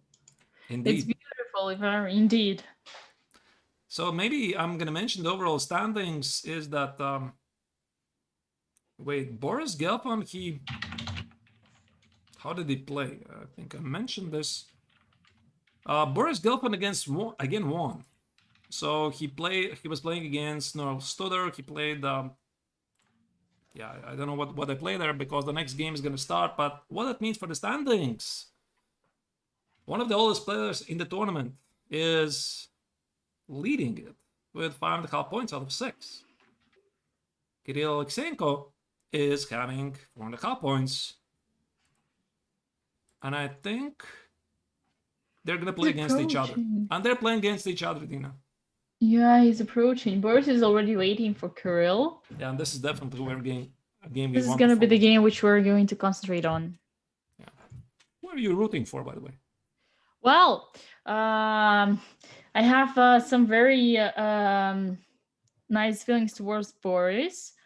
And apparently he has some relatives with the same surname that I do. And at first the first time that we talked, like he approached me, he said, like, aren't we from the same family? You're related to Gelfand? I mean, no, not me, but he does have some relatives with the same surname, yeah. Oh. Yeah, some are from Belarus and all those places. Wow, that is very interesting. Yeah, but that's not that. I don't think that's our family. It's more like the name is quite popular there. Yeah, but Kirill, we started in the same university. We graduated from the same Polytechnical University of St. Petersburg, and we even played like for many universal competitions, like team championships for your university, in, like among St. Petersburg, among Russia, and that was also a big experience. We also when he was growing up, we were playing. Like we were growing up, but he was younger, but he was stronger. So we were playing the same tournaments. Mm-hmm. Yeah, so I don't know. It's hard. Let us see the game. It was already started. Do you think it's going to be a draw? Bishop d3, knight a6, bishop e2? No, it's going to be no drawing Blitz. Never. No drawing Blitz. Never in this galaxy. I mean, there is no such scenario. I mean, when Kirill is going to make a draw here. He needs a win. Yeah. So, oh, h3. This is asking for a gambit. Is it going to play b4? You know, I don't even care if this move is good. It just sucks your opponent's time away. You're thinking about move b4, and you play h3. You need to evaluate. Oh, what is this? What is this gambit? What should I do about it? Should I accept it? Should I decline it? What should I do? So h3 already is a great move. Definitely. It's the famous idea in the game. I think it was Fischer Spassky, something like this, with the Sicilian, with Rossolimo, with a3 b4, sacrificing that pawn. It's a very typical idea in it's Sicilian. definitely typical. I don't remember the game you were mentioning, but definitely this is a very typical idea in the And the Blitz, yeah, so there you go, sir. You can take my pawn on b4, I don't care. I mean, I'm gonna win some time, open some lines, open some diagonals, and Gelfand accepts it. Challenge accepted. Show me what you've got. Show me. Bishop takes b4, amazing. And now we need to use the fact that now we have the center. We need to push the pawn to d4. How do you do that? There's the knight standing. Yeah, you need to play something like knight a4, c3, d4, I believe. Something like that. That makes sense. You know, I don't think Kirill even expected that Gelfand is going to take on b4. He just played a3, b4, and then whatever happens, happens. And now he's definitely thinking about it seriously for the first time. Yeah, that makes sense. Makes perfect sense. Maybe there's even knight e4, takes, f4, f5. Maybe knight e4, bishop d3, queen g4, f4, f5. There's so many ideas here. I think bishop d3. I think he's gonna go it. I would do this. Try to keep as many pieces on the board. f4 is incoming. Queen g4 is incoming. And in the worst case, you know, Dina, what happens? He's down a pawn. Yeah, and it's not a big deal. Not a big deal. And Blitz, no, nobody cares about the pawns. I mean, again, all you care about is temporary initiative. Oh, maybe there indeed is knight a4, what you mentioned. Yeah, knight a4. Yes. Hello, welcome, Kirill. Anytime. Just ask my advice. He plays that. He must have heard you. Yeah, he must have. He must have followed the old Dina advice. Knight a4 is played. The knight on d4 is under attack, so Gelfand gets just one move here. You don't think here, just play it. Takes, short castle, and queen g4, f6 is an easy move because g6 you don't want. What? I don't think if you saw that expression in Gelfand's face, he was like, "What just happened here?" Did I just blunder that? g4. Oh, and now after f6, e5. e5, attacking the bishop. Oh, he now plays bishop e5 e7. himself. Oh, he plays e5. Now there's the idea of d5, by the way. Very nice one. Oh, bishop takes e5. Wait, but what happens after bishop takes an e5? I don't follow. Did he just blunder that? f6 and d5, no? It was a sacrifice, you think, right? Yeah, but black was a pawn up, so like whenever what the rule says, whenever you are up the material, you need to look every single moment to give it back. I beg to differ. You know, I'm just enjoying the extra pawns, and if I take a pawn, I'm never giving it back, really. So. Oh, seriously? No. No, I mean, I don't know. I mean, I just enjoy the pawn. I don't think Gelfand's position was really so bad that he had to give it up. I mean, he could have played f6, but okay, I mean... So d takes on e4, queen b3 loses a piece. You're gonna do that. So Gelfand missed that. And knight b6 is incoming. I don't think what he gained from this. Yeah, now d takes e4. We're going to see queen. He blunders! Oh no! How do you blunder this? No. How do you blunder this? Unbelievable. Queen b3 blundered. Oh no! I feel so much pain. Wow, He didn't have to blunder that one, did he? Probably not. But oh my god, d takes e4 was not the only. This is a heartbreaker. Moments like this can kill the tournament. I know this. Of course, they are very experienced and they'll try to forget it as quickly as possible. But you're leading the tournament, everything is working for you, and then there's fate is knocking on the door with d takes on e4. Their hand made the move for you. Oh, this is. Just try to forget it. Wow. Quite unexpected, to be honest. But as you can see, this only proves one thing. Boris Gelfand is a human being. He's not a robot. He's a human being. He also makes mistakes. He's a true chess legend. And one of the, obviously, strongest players of his generation. And he was playing the World Championship match against Vichy Anand, which year I don't already remember some time ago. But even he makes these mistakes. Definitely. But he was leading the Blitz portion, so it's it still means that he can make a comeback and Wow, he shouldn't be losing this one. He's leading a whole point, so he needs to hold on. But he has only 2 pawns for this. Right. No, wait, not 2 pawns, just one. Wait. No, okay, that's it, yeah. Is he gonna play this? Oh, of course you should play this, of course. Just push the wood and you can always resign. Because, you know, white, probably Gelfand, there's no point for him... scratch that. I just wanted to mention why it's no point to resign, because you still have to wait for the start with for the rest of the round with every other player, right? But that's correct. That's the right approach. Right. In classical game, for example, you blunder early, you resign, you have a lot of time, you can go to your hotel room, relax it, but here... Okay, so very quickly I'm gonna maybe switch to other games while they're still ongoing. Sarnik has beaten Studer.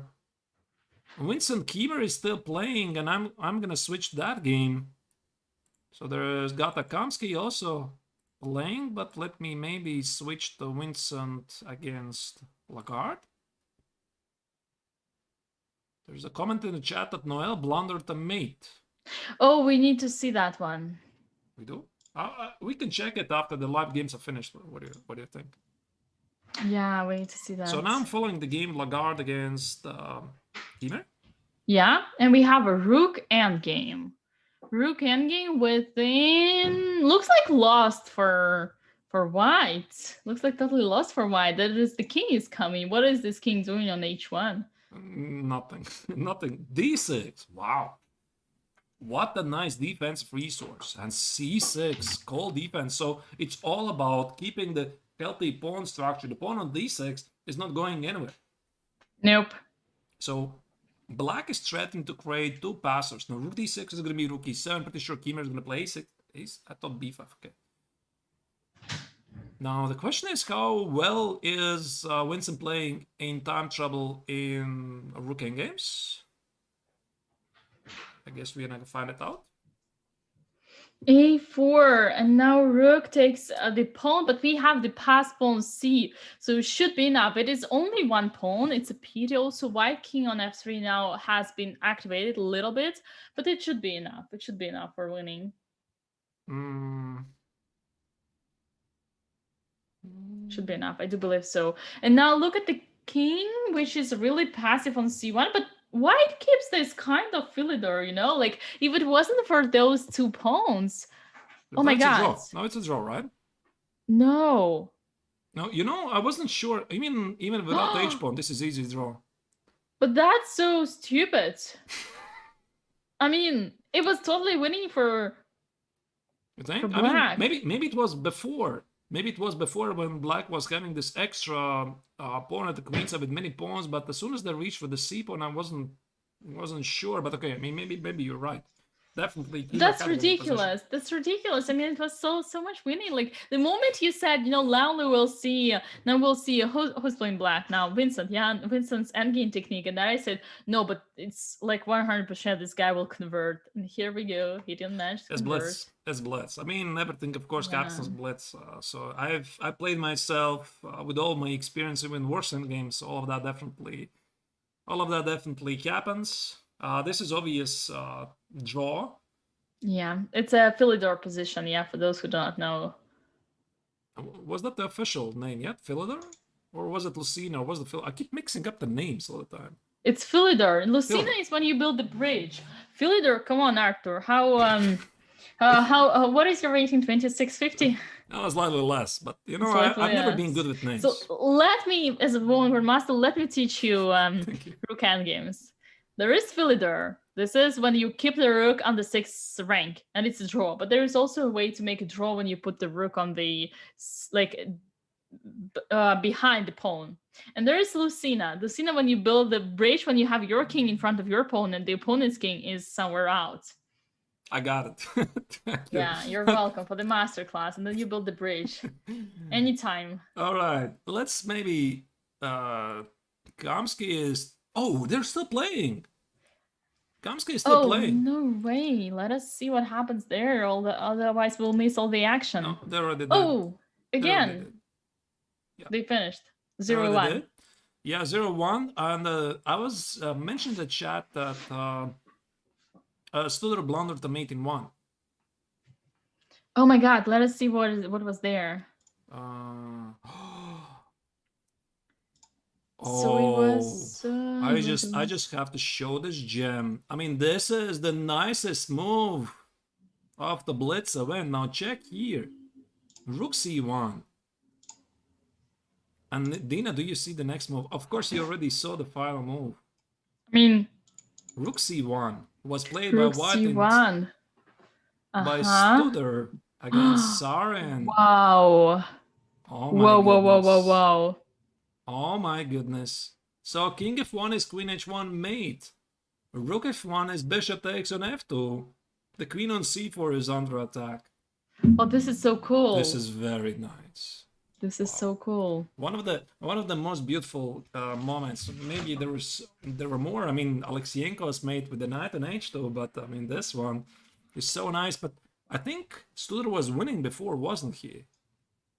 Or maybe not. Bishop f1, amazing. It is amazing. And after rook takes f1, we need to show it to our viewers. There is bishop takes f2, and this would be a discovered attack, discovered check and attack on the queen. Okay, but it was a sacrifice by Saren. It was a sacrifice before, so he sacrificed the exchange on c6 against seek this activity in time trouble, and bishop f1 was found afterward. Amazing skills by the Indian prodigy. Yeah, definitely. All right, what does it mean for the standings? Maybe it's going to be time for you to show the Blitz ranking. So Alexeyenko against, I believe, Gelfand have 5.5 points. And I just want to show you the overall rankings while, like, yeah, in just a second, let me prepare a scene for you. Yeah, and we also have a 5-minute break after round 7. Angelica just messaged me, and now I believe we have just had the round 7, although 5 minutes is not much. So yeah. I believe we'll have time to show the standings. And yeah, I just want also to show the overall standings, because what you're seeing, at least on my screen, it's the Blitz events standings. So Alexeyenko and Gelfand have 5.5 points. Saren is in 3rd place with 4.5. Kiemer 3rd, and everybody else is slightly worse. So maybe now I'm gonna show you the overall standings. I hope they're gonna work. Yep. Here well, we go. You're showing the standings. Let me just grab a sweater. All right. So this is the current standings after the half of the Blitz tournament. Kamsky still keeps the lead in the tournament. As you can see, Blitz is making its corrections, because it's Alexeyenko now who has won back, I believe, 2 points from Kamsky, because he was trailing by something like 3 points. I think, at least from a memory. And Saren also is not very far behind with 19 points in total. Maxime Lagarde is in the 4th place, 8.5. Boris Gelfand is 16.5. Winston Kiemer again still in the contention with 16. Alain Pechot 15 points. And now Studer at the moment is at the last place with 12 points, but still, yeah, quite close to the closest followers. Do you, by the way, get the picture, Dina? You wanted? Yeah, so we have Gary Kamsky on the 1st place. Well, this is so different from between Blitz and classical. I am like, Boris Gelfand is in the 5th place, while on Blitz he was just in the 1st, and I was so curious that it was the first. I think it was one of the first Blitz games that we were following of Boris, like from the beginning to the end. It was such a pity to see him blundering such an easy trick for a beginner, and seeing him also in the 1st place means that yeah, they are all humans, as you say. Indeed. So really high-level chess here is happening, and with all of the blunders, this is what makes it so exciting, because the games are unpredictable and everything happens. So I think I saw Gata sitting at the board. Maybe that was an old image. Let me try it to load the board. Yeah, we should be having the games. 8. I think we're going to follow Kamsky against Alexeyenko, because those are going to be the leaders of the overall standings, and I have them on the camera. I think we have still 2 minutes, something like this. Not exactly sure. So everybody who is watching this, I hope you're enjoying this.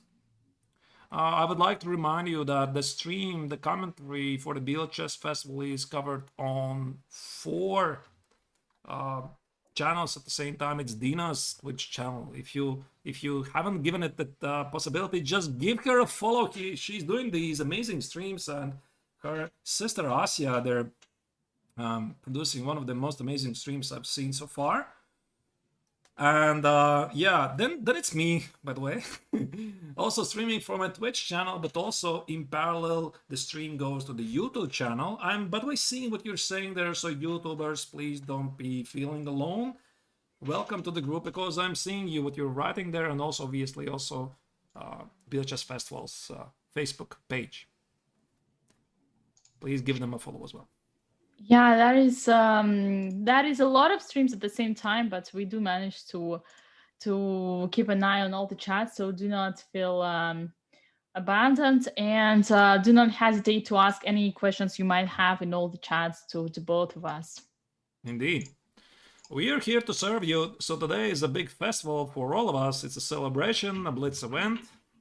And yeah, by the way, Dina, you mentioned something. You're going to join me for other dates. Maybe I can get the confirmation. Yeah, we should definitely see how that could be organized, because it would be a pleasure to join you for more shows to come. We still have, I believe, 4 days, right? The last round is on the 4th of August. What is that 3 correct? days. I think 3 days, because Monday, Tuesday, Wednesday, that's it. Yeah, Monday, Tuesday, Wednesday, 3 days, 3 more days, and this is gonna be classical matches, so it's gonna be pretty interesting. Every good things end at some point, unfortunately. So Biel Chess Festival is running until the 4th August. So we are gonna enjoy our time as much as we can while it's still here. So London. So we have the games. Yep. So Gata really likes the London. Okay. That is a fact. Let's go. So it's quite interesting that every single player has obviously his favorite opening. So for Gata, it's the London. For Nikal, it's B3. For Maxim, it's everything weird. And yeah, everybody has the preferences. 95. Especially in Blitz. Everyone has preference, but especially in Blitz. Yep. 97 is played. Bishop D3. So wait, it's white to move. So again, it's quite easy, simple to play position. Again, this temporary initiative at the king side is all that matters. I was hoping for some kind of an h4, but okay, I mean, short castle. This means we're going to play the old Drampa style and see whatever happens. C4.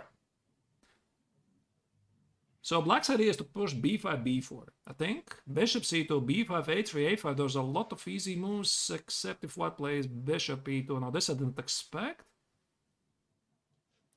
An f5.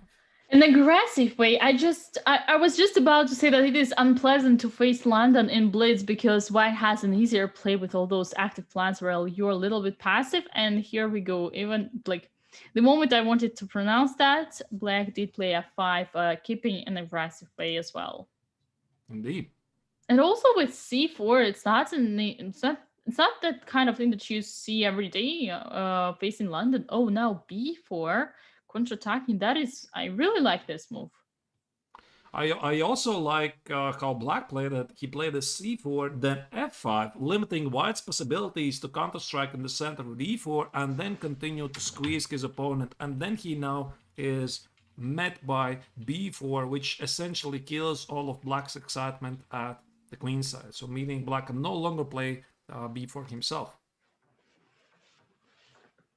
Oh, now everything is blocked on the queen side, and where is going? Oh, what? Rook b? Yeah, rook b1. Check this out, Dina. He's concerned about the potential piece sacrifice on b4, so that's why he played rook b1. You don't have any thoughts here. I mean, it's not gonna work. I just positioned the rook on b1 so that you're not having the wrong thoughts. Oh, this is so deep. This is so deep. Such a high level of understanding, of such a deep level of understanding.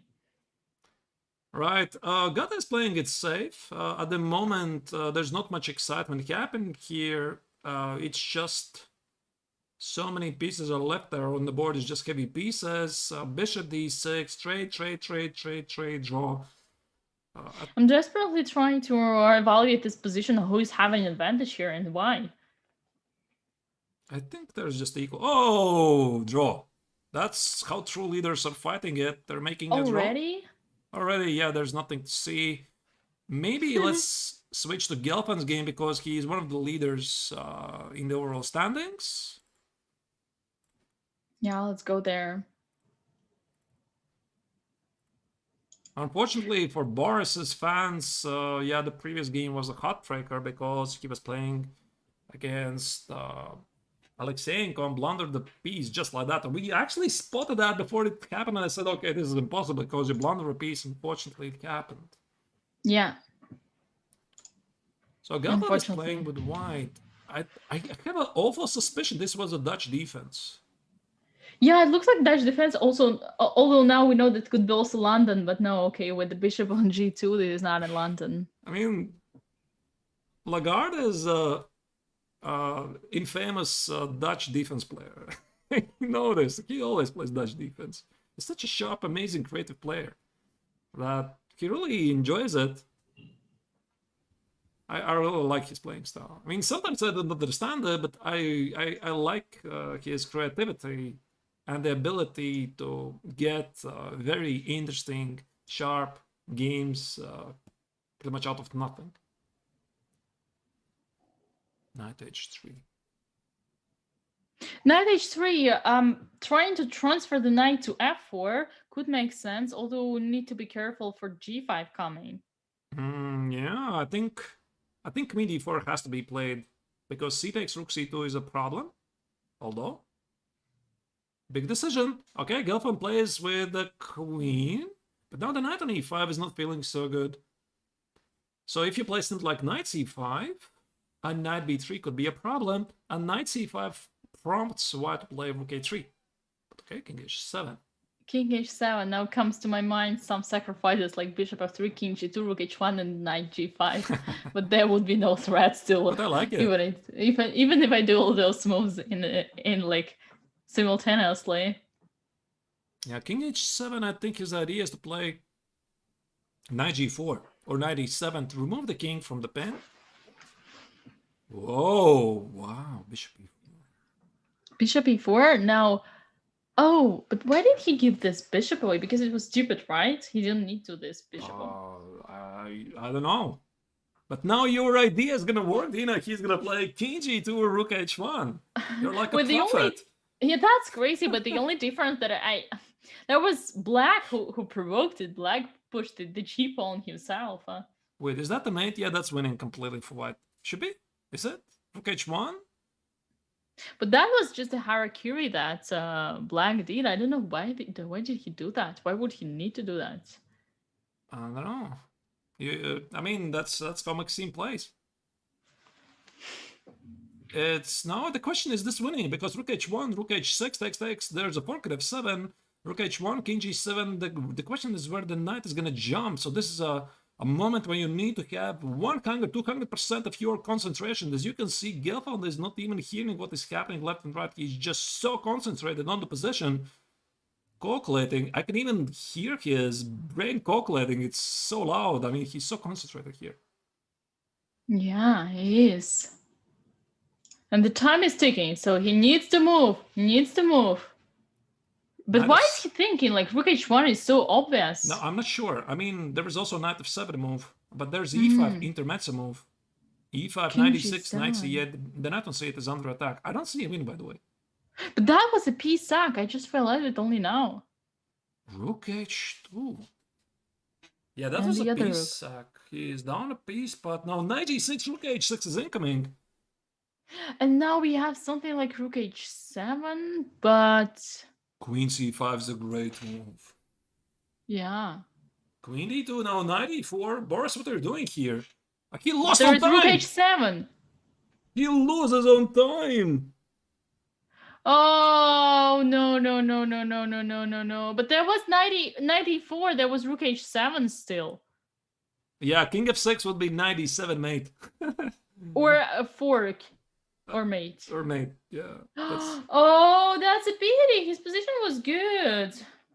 Oh dear, what a loss, what a loss. But okay, let's not dwell on this too much. Let's check if there's still other games happening. So I'm so much rooting for him. I just sorry. realized it. Oh, sorry. Okay. Just clicked on the wrong thing. Pichot is winning against Studer, and maybe it's gonna be Sarin against Kiemer. That is winning. Sarin against Kiemer. Yeah. Knight e4. Now this is winning for black. The b4 pawn falls. Yeah, this is winning, totally winning for black. Yeah. So something happened there. I just tuned it in and didn't see what happened. Yeah, this is just lost. I mean, obviously they're gonna blitz it out, but yeah, you resign. You just resign. So Kiemer wins. And Studer is still playing? No, he won. So maybe let's go back to this crazy game of Boris Gelfand against Maxime Lagarde. And this moment I want to show you after bishop e4, knight e4, knight f4, that was intentional idea. And I think Boris's idea, Dina, was to give up this bishop on g2 so that he can play king g2, rook h1, one move earlier. So that was a brilliant concept. Yeah, that was my idea. I mean, I'm not saying anything, just remembering. So Jiva was played. And after h takes, knight g6, rook g8, king g2, rook g6, rook h1, king g7, you know, I don't know what the engine is saying here. Maybe somebody who is watching this, you're seeing. I had a feeling there should be something. So Boris was looking before rook h1. He was calculating knight f7 intermezzo. He was calculating knight c4 intermezzo. Rook h1. There's so many moves to calculate. For example, after king g7, you need to understand what is happening. After knight c4, e5, knight e6, e takes, knight c8. You need to compare. You need to calculate. You need to do all of this. And instead, he played rook h2. And you know, Dina, this is not the move you see immediately, because this is something that you just spot after nothing else works, and just have to just make some random move. Yeah, definitely. It's so painful to see this. I mean, still, with even after queen d2, the position was great for Boris. I think so. I mean, although the question is what exactly is white's threat, because knight g6, maybe not, because after king g6 the attack is over. But I mean, black can play something like rook g8, king f8, and bring the king to the safety. So I think whatever Boris had chance here, maybe it was, maybe rook h2 already was too slow. I mean, I don't know. I had a feeling there was something. I mean, I don't see. No, neither do I. So the current standings in the Blitz, you should be able to see it on the screen. Alexeyenko has taken the lead, and for Gelfand, it's 2 losses in a row. He lost against Alexeyenko. Now he loses on time, a great position against Lagarde. So this is clearly a blow for his chances to do overall. And I think I have a good feeling that in the overall standings... Wait, let me check it. No, Kamsky still leads. Yeah, Kamsky still leads. I just wanted to double check. Kamsky still leads, but Alexeyenko leads the Blitz tournament with 6 points. Gelfand 5.5, Sarin 4.5. So it has been 2 consecutive losses for Boris? Yes. And both are like dramas. Yeah. One is a loss on time, and the other is a blunder, piece blunder. Yeah, I mean, Blitz is bound to produce a lot of drama, right? A lot of blunders, maybe less than in amateur or club level tournaments, but of course they're still human beings. They make these mistakes, and but I guess that's what makes chess exciting. Yes, he really needs to bring himself, to collect himself back together, because he was doing such a good job just before we started concentrating on his games. Maybe it was our fault. No, I don't think it was our fault. But I mean, your idea of king g2, that definitely was something. Maybe you're like spiritually linked with Gelfand. I know. Yes, could be, could be. You I wish said it could that work this also great the idea. other sense, like when he's watching my games and I surprisingly start making good moves. Right. Yeah, that is definitely a great idea, but yeah, unfortunately the end was not so great for the Israeli chess legend. Okay, the next round has started. Have Alexeyenko on the screen, so I guess this game we are gonna go. Yeah, we have now round 9 Round with 9. Alexeyenko, Noel Studer, and Noel Studer with white pieces versus Kirill Alexeyenko. Yeah, and I think they played this line in the Rapid. At least I Didn't seem it? to remember. Yeah, they had something very similar. So this entire setup from the Blacks' perspective, you know, Dina, I don't understand it. I think it's weird. It looks strange, and it works somehow. This knight on c6? Isn't it some kind of Queen's Gambit accepted or it's Queen's Gambit declined? I think if Black takes on c4, it's already accepted. Yeah. So not sure. I mean, there's so many sub titles. So I mean, you are the one who knows the names better, right? You taught me what is the fielder position. You should know about this. I mean, I'm usually quite bad with the names, but so yeah, maybe. all right. So we have this kind of King's Gambit, Queen's Gambit accepted with the knight on c6. Knight is weird because it blocks the c7 pawn, but from other side it can also be good because it controls the center and will go away and the pawn will eventually push to c5. Now that black has the b4 square, I feel very comfortable for them. Also, black doesn't have this typical bad bishop of Queen's Gambit accepted, which is on c8 normally, and here it is on g6 attacking the e4. So I feel pretty satisfied with black's position. I also know that me personally, I play Queen's Gambit accepted. I used to play it as my only opening against d4. And I know that Kirill is also playing it on a high level, so it could be actually the fact that he could come up with this interesting knight c6 idea. Indeed. Yeah, so this very interesting idea of b5, b4 now created a pin of the knight on c3. So black was challenging the pawn on e4 and knight e7. Now, wow. Oh, that's an interesting move. So black is like inviting white to come and play and take on f6. And this is a big decision because if white indeed takes on f6, now this bishop on g6 might be out of the game for a long, long time, and the Swiss Grandmaster accepts it. He plays it. Yeah. Oh, there was a pawn on a6, brother. Did you see it? Did not see it. So, yeah, you can apparently just take pawns as well.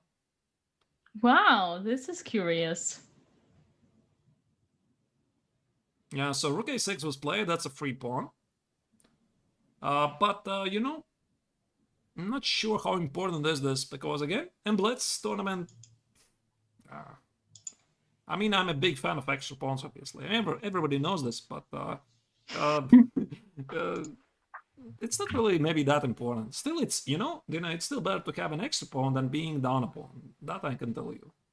Okay. Okay, if we were to choose, then we would choose an extra pawn. I see your point. Yeah. So, but still, black has some sort of pressure. Maybe. I think so. I mean, here's some c5 ideas. Some darks or weaknesses. I think. Oh, h4. This is what I didn't expect. I thought you have to play queen d2 over your hand. Just play queen d2, threaten queen f4, queen h6, but h4.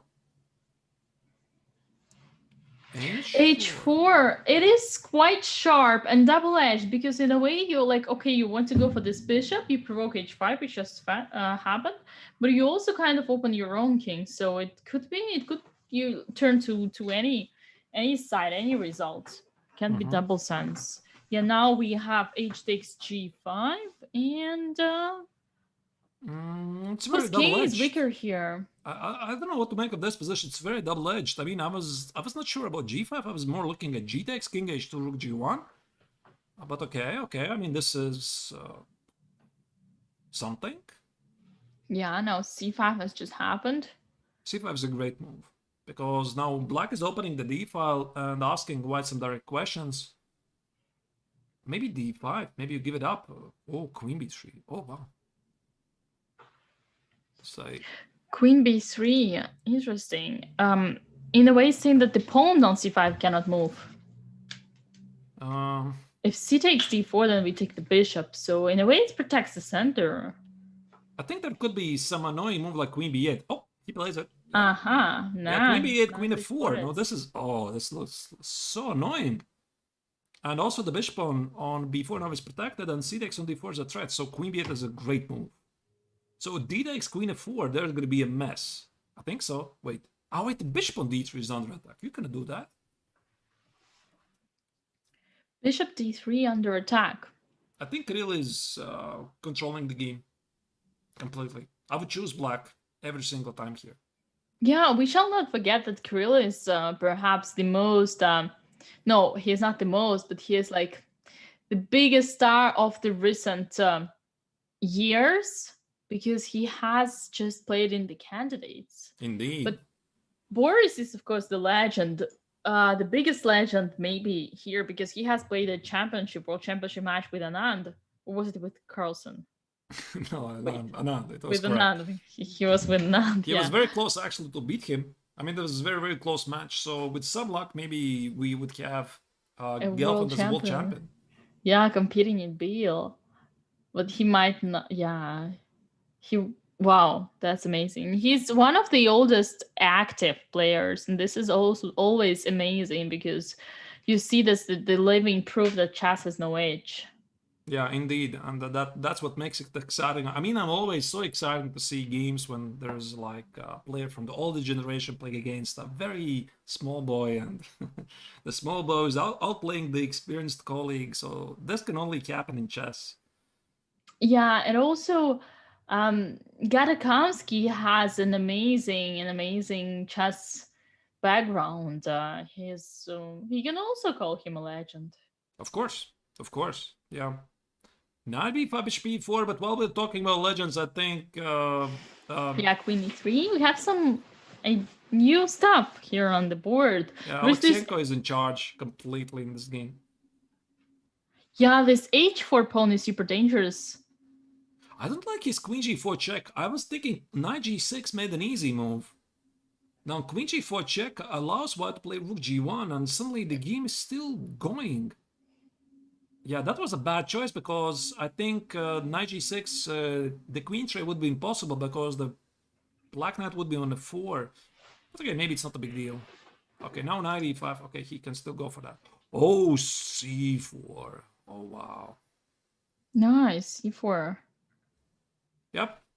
Nice game by Alexeyenko. Let's very quickly switch to the game of maybe Kamsky against Lagarde. Yeah, Kamsky against Nihal Sarin. Yeah, sorry, yeah, Kamsky against Sarin. Yeah. This game is still running. Yes, it is. And white is pressing because the black king is wandering in the middle of the board. Indeed, there's a remark in the chat that Kirill today is on fire. Definitely he is. He's very, very strong in Blitz, so that makes him the obvious favorite. Yeah. So where's the mate? What just happened there? Resignation or time? There's resignation. This is no way draw. This is no way a draw. I think that was a resignation, wasn't it? Yeah, 1-0 must have been a resignation. But why do you resign? What's so bad about this? Okay, I don't know what happened here. Isn't it kind of a mate after queen g4? I don't know. I'm gonna very quickly find another game which is still running because there's still people playing here. Let's switch to Gelfand's game. Alan is playing. Yeah, Gelfand is also playing. Oh, wait. Okay, Gelfand. He finished. Let's see. He finished. Draw. Yeah. Finally, it's good because Gelfand needed to get himself out of this tilt. Yes, so that is state of mind. I mean, even the psychologically wise, like, was it Botvinnik who said like draw is a great result after a loss, and here we have seen 2 consecutive losses. So yeah, so draw at least stops the streak. Yeah, stops the losing streak. Yeah. So we have this position where wait, something is extra for white, like a piece.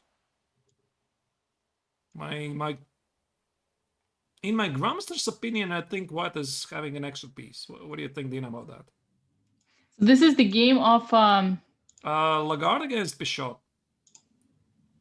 Lagarde. Yeah, that is an extra piece. Queen d3, bishop c2. This should be quite easy. Oh, wait, it's 2 pawns. Okay, not so simple.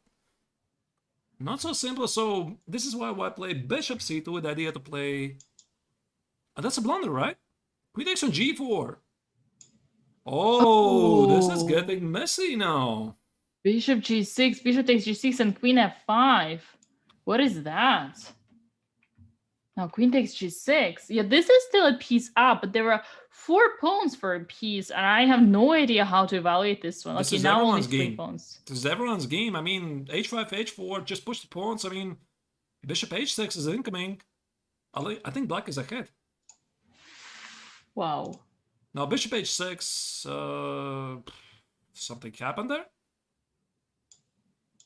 And that's a piece, but that's a draw as well, right? Can you take it? On d4, that will be a perpetual check. As you can see, very quickly, black calculated that's a perpetual. You cannot take on d4.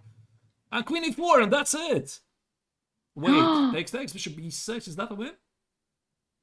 Oh, on seconds, you have to make this decision. I mean, it's very difficult. But now the king will get activated. Oh, you lose a piece, but there is the perpetual. I think he's gonna go for bishop. No, queen h6. Queen h6. And take on bishop b6. What is happening this there? Is so... Oh, king h5 he played. Oh, this is smart. No, I think he had to take on b6, and black again missed the move b5. And now this is b5. But this is so smart. But this is... And now white is playing for the win. Unbelievable. White is playing for a win. Now we push the pawn, but the king is in the... No, the king is in the... Yeah. It's going to be... I don't know what it's going to be. It's going to be a draw, I think. Bishop takes e5. And the king is in this square. Now a5. And the bishop will have to be sacrificed. This is a draw. Yeah, it's a draw. This is a draw. Yeah. So white is going to promote. Black trades away the bishop. Of course, there's possibility for a blunder, but... Yeah. Not such a big possibility. Now, white can never lose this. White can never lose this. The question is when he's willing to make the draw with a7. Maybe he's still pushing it, but yeah, indeed. King b5, king b6, king b7. Wait. Wait a second. Are you still having hopes here? Probably. Yeah, I had this idea of king b6, king b7, push away the... No, okay. Now it's a draw. Now it's draw. So Maxime grabs the queen. Yeah, this is a typical experience of player. You always need a queen in your grasp, right? So that you put it on the board as quickly as possible. Do you think this is kind of psychological pressure on your opponent? Yes, I love to enjoy it. I love to inflict it. So, you know, when you've been sitting in a like bad position... flipping the piece of psychological attack on your opponent? No, not flipping. I mean, when I suddenly get unexpected chance, let's say I had a bad position and I... get some chances to play for the win, even if I don't have real chances. I like to take that queen from his side because my queen has been traded. It's near my opponent and put it near me. So that's like sends a signal to my opponent. Wow. So that is a signal. I mean, I'm the guy in charge here. I'm the guy who's going to play for the win. And I think this is... a lot of people enjoy this. To take the queen. Wow. I never did this. No. Never? I mean, I feel uncomfortable putting extra pressure on my opponents. I guess But do you feel comfortable promoting the queen, right? Yes, obviously. Obviously, yeah. All right. You're right. All right. Jokes aside, let's check the results of today. So it was Saren beat Kamsky. This is a game we did not... Oh, wait, we saw it slightly. Yeah, we saw he resigned. Keemer against Gelfand is a draw, and Lagarde is a draw. But you know, yeah, very quickly I want to show the overall standings in the Blitz tournament. Let us bring them. Just a second. Why I don't have them? Here they are. And Alexeyenko leads by a full point now the Blitz tournament with 7 points out of, what is it, 9 games. And Boris Gelfand has 6 points out of 9. Saren Nikalis 5 on the cup, and Vincent Keemer 4 on the cup for the Lampe shot. Everybody else is slightly less. But you know, I want to go back to this moment when Lagarde was playing against Alain Pichot. I mean, it was such an up and down game, but essentially, when we go to the position of something like move 40, 45, 40, 46, right? So this is just winning. Just winning. I mean, it's extra piece. This is what it is. I mean, just play bishop c2, c2, queen d3, something. But in Blitz, not so simple. And then suddenly the things got really wild when black managed to establish a counterplay and we go back to move 70, something like this. And white just blundered a piece. So here Lagarde played king e2. He simply blundered queen c2 check. The knight on c6 is falling. And after king f1, queen takes on c6, queen d3, king g8, queen g6. Now black was up already. I don't know how to count. 1, 2, 3. 3 pawns. A lot of pawns, and still the game finished in a draw. And even Lagarde was pressing for the win at some point, slightly, because he had the pass. So very fast-paced action. I mean, it's very difficult to be precise. Very hard to follow also.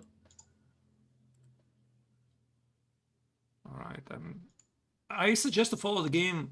Maybe people who we haven't followed so much. What do you think? Because I'm sure that there are fans who also want to see other players in action. Maybe Alain Pichot against Winston Kiemer, because I don't think we have seen their games so much. Okay, let's stick to this one, even round 10. Yeah, this is round 10. We haven't seen them too much in action, so let's follow.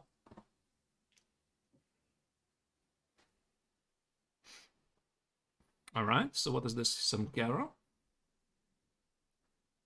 Okay, so we have a very nice Caro. Also one of my main openings with bishop e3 now. You're a Caro player. Yeah, I'm a Caro player. Didn't know that? I don't like Caro players. I don't like the Caro system. You don't like Caro players? No. Oh my boy. I don't like the system. The Caro system. I don't know. But there are so many openings which I don't like. But you said you were a strategical player, positional player. Caro is positional. Yes, that is the problem. Wait. But how about Scandinavian? This is also you don't like Pila structure? Which structure? Pila structure. Pila. What is Pila structure? Pila structure is a. I have to teach you some chess theory. Please educate me. I don't know what is a Pila structure. Yeah. My viewers suggest that we can do a reboot camp for Grandmaster Art on Neiksans. Pila. First time I hear it. Pila structure is a structure with the pawn c6, e6, and for black, and white has d4, c4. And it's called the Pila structure. Yeah, Pila. I did not know it. Yeah, it's from the Soviet chess school. There you go. I mean, I don't know it. Okay, Pila structure. Now I know it. Okay, Pila in English. Maybe it's a different name. But I don't know the English name as well. So yeah. Search for it. Pila in English. While you're searching for it, we are following the game of Pichot against Kiemer. So here white... so it started with a nice Caro, as Dina said. Now this is something else. So black is seeking some pawn push at queen side. So c4, queen b6 is obviously a big decision. And he doesn't do it. Yeah, it's the Pila structure is the so as our viewers suggest. Okay. You know, I'm going to know it from today. I'm going to know what is the Fyodor position. I'm going to know what is the Pila structure. Thanks to you. Yeah, you're welcome. Anytime. So now we have queen c6, threatening the queen's trade. And I guess if queens get traded after knight takes c6, this position is in black's favor. Although now white goes for the f5 bishop, and this is the strongest piece of black. And if it gets away from the board, then I'm not sure if black will have any advantage. Oh, bishop c2 is so... Wow, this is so original. Now provoking the king to come to d2. And then back bishop g6 and saying that your king is going to be misplaced? Is that the idea? No, I don't know what is the idea. I think black tries to keep the bishop alive, so he play bishop c2 so that he can play h6 and then play bishop h7, and then this bishop is controlling the long diagonal and be a good piece. Yeah. I don't know what to make of this position because I sort of like black more, because black's idea a5, b5, b4 is very natural, and white's ambition at the king side with g4, f5, white is simply missing the a central piece, which is the queen, which is necessary to deliver a mate. So I think here black's position is to be preferred. Knight h6, knight f5, a5, b4, king d7, many easy moves. Yeah, now knight h6 just been played, and bishop d1, trying to trade once again the strongest piece of black. Now the bishop on e3 for white is not a very good piece. So, oh, he keeps it! Wow. I thought black already was quite happy to play bishop takes on d1 and knight f5, but he keeps it. So bishop on g6, black is getting greedy. Bishop g6, now h3, with the idea to stop the knight from coming to g4, now bishop f2, and white is in a way comfortable here. White is in a way comfortable. Now we could have something like knight f... Could we have something like knight f1, knight g3, or no? I guess it's not gonna be. I think it's too slow. Black is just gonna play now b4. So white is already on the defensive. Quite unpleasant position. Totally unpleasant. Black has such an easy plan. Just push the b4 and enjoy your position. Right.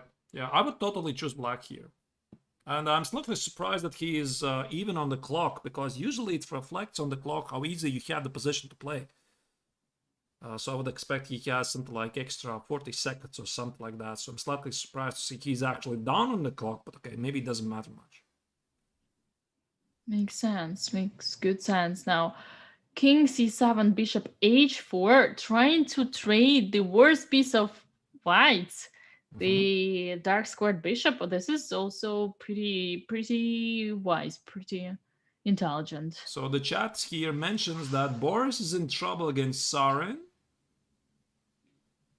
If you see a really exciting game, just mention it. So this is a positional struggle. If you feel that we have to follow another game, we can always make the switch. It's okay. Yeah, no, the h4 is the perfect positional move, speaking of positional struggle. Right, so white gonna play g4 because that would allow black to play in passant. b4 just happened, pawn break.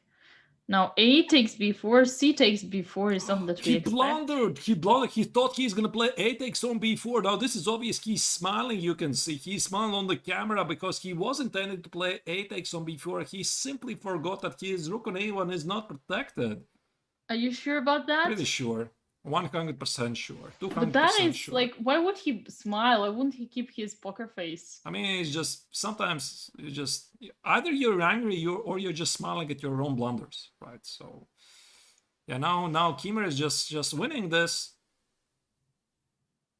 Quite a big blunder. Oh yeah. Rook a4. Is there something really exciting going on in other games? I'm pretty sure that Kimmer is gonna win this. Maybe Kamsky against Tudor. Okay, now check this out. Now this is a very exciting endgame. There's some obstacle bishops, 3 pawns each. White is playing for the win. But Alan must be the strongest Argentinian player and one of the strongest of the whole Latin America. I think he is the strongest. You know, now that you're asking me, is there another very strong grandmaster? I think for years it was Diego Flores. I know him because he's my age. And we were playing the same age group in the youth championships. There's also Alexander Fear. He's Brazilian. Yeah. He's Brazilian. So Argentine, I think, is Diego Flores. Maybe there's somebody else. But now, if you ask me very quickly... I mean, from the whole South America. From the whole South America, there are many good players. Now that Dominguez is... the Cubans, of course, right? Is a United States team. There's not only Dominguez, also is other. What just happened there? Queen blunder! Oh my goodness! No, wait, Queen where? G8 was played by Kamsky. While thinking about what is happening in South America, something just happened in Biel. Queen G8 was played by Kamsky and he blundered the queen. So after He forgot about the queen. He played bishop f4. Oh my god. How many queen blunders have we seen here?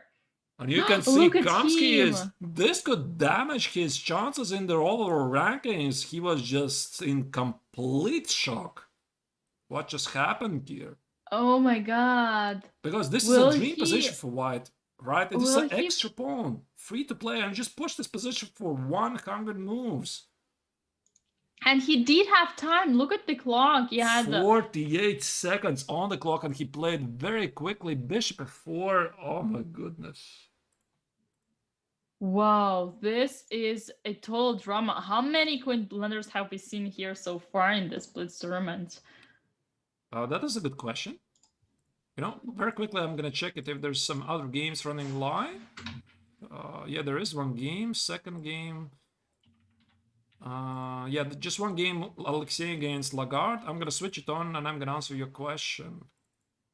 So definitely there were some blunders. There was the Gelfand's blunder against this piece against Kirill Alexeyenko, but a queen. Wow, I don't remember it. it's too much. It's too much. And now white is just winning.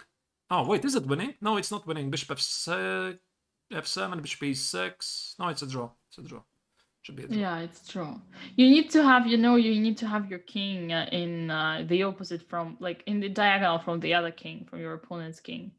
Although, you know what, this pawn's so far advanced, If the king, like, whenever king comes to e7, the opponent's king will come to e5, and that is a theoretical draw. When the two kings are in front of each other, it is theoretical draw. Right, but check out the technique of the Frenchman. He knows his stuff. This king d4, king e5. Now this is the perfect defense of the opposite, not the opposite, but the bishop endgames. I mean, he clearly has studied some endgames, and I think it was from the Dvoretsky's endgame manual, at least this maneuver, that you should position the king on e5 in front of the opposing king.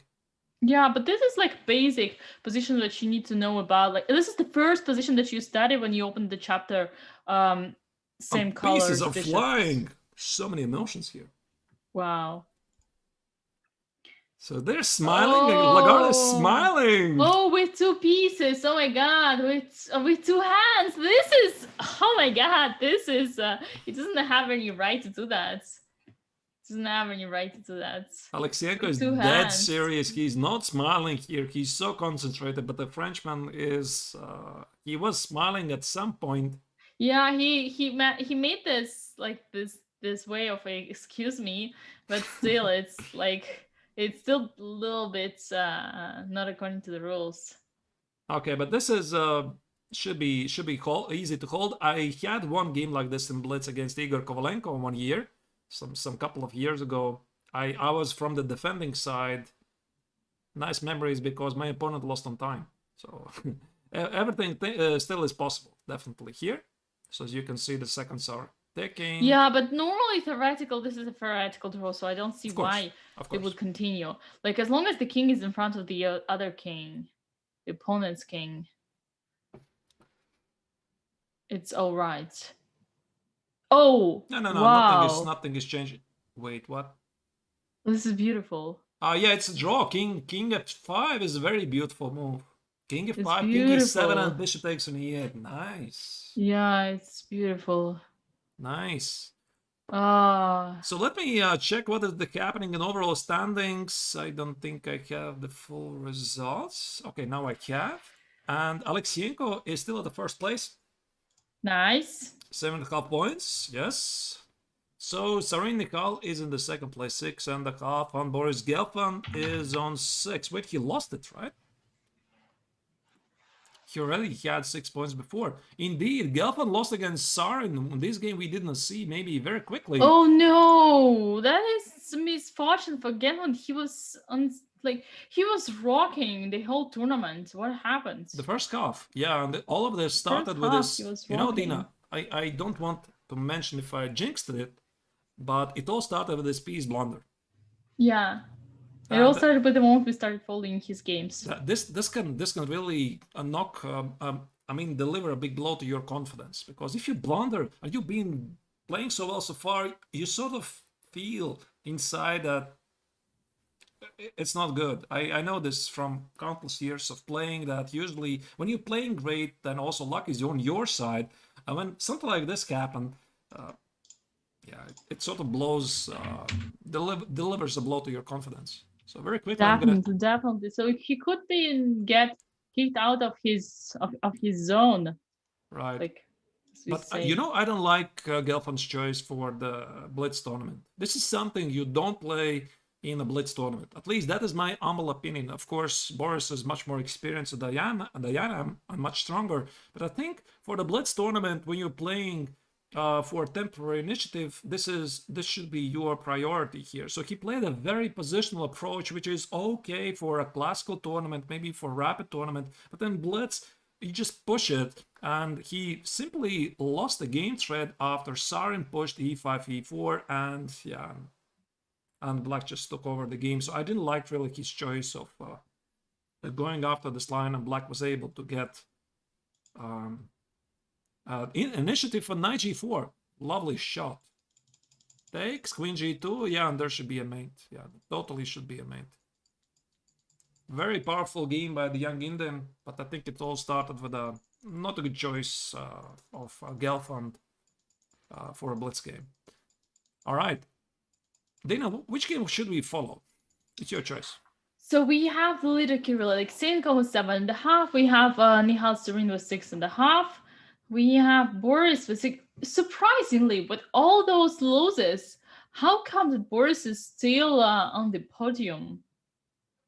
Somehow he's there. Which game do you want to see?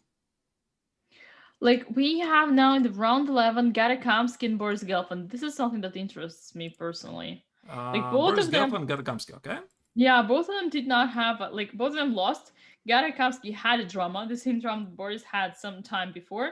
And it's, by the way, the second time with. Oh, also Noel had this queen blunder. But we've seen this kind of like blunders. It's like as if they were not seeing in front of their eyes. So it's very particular. Mm-hmm. Yeah, this one is something that I would be interested in.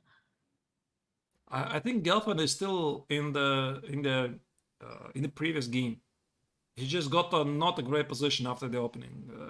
I recognize this position from the Dutch defense. Why? Because I play Dutch defense myself. I know this. This is a dream position for Black. I mean, Rook h4 e4. I mean, Rook e1 e4. Mm-hmm. Unless there's gonna be something really immediately happening, Kamsky just got a dream position, and I think again this is something that sticks in your head, that I think had this terrible game in the previous round, and it's sitting with you. So yeah, chess of course is a lot of psychology. Yeah, a lot of psychology. Sometimes it is very hard to overcome those losses, and yeah, especially in Blitz, it's all about like forgetting what happened before and moving forward. Just in being able to overcome is the biggest skill that one needs to have. Right. But okay, maybe I'm wrong. Maybe Boris is perfectly fine. It's just what I suspect what might happen. Yeah, bishop f5 and now g5 is incoming. What do you do here? Knight h4 is the only move already. Because, yeah, knight h4 is played, but g5 was incoming threat. Knight e7, and yeah, Gelfand is in trouble. Maybe not computer-wise, but g5 is a threat. And after knight f5, there's going to be g takes on f5, and knight g6 is incoming. Very easy game for Black. Yeah, you kind of want to take this rook away from f4 and put it to e1. You don't really understand what it is doing there. Right. And even if he's going to find the best move here, so I don't know, let's say the engine brings up some kind of a queen b3 and tries to convince us that queen b3 is the way to go, you're still going to spend time on this. And as you can see, Gelfand is sitting here, burning the time. Now he has less than 2 minutes. And what does it mean for the standings? So Kamsky is in the last place of the Blitz event. Do I see it correctly? Yes, that is correct. That is correct. That's why this game interests me in particular. So, but he started great, right? I mean, Dina, I remember he started like something like a victory, or he had a good start, and then this some terrible results and this huge loss against Studer blundering the queen. Yeah, it seems like he didn't came back from that from all those games, and well, we'll see who has better stamina in this game. I am really curious to see who is going to be stronger between those two. Bishop h3. By the way, he played queen b3. I mentioned this as a joke. I mean, I thought maybe there's some weird move like queen b3, and indeed he plays queen b3, so maybe it's not so bad move. So maybe I can go very quickly. The idea of queen b3, I guess g5 was rook takes on f5 and queen takes on d5. And this is something you don't see on seconds. Yeah, what else did he have to do otherwise? I don't know. So that's why I mentioned maybe there's some queen b3. Apparently, indeed it works.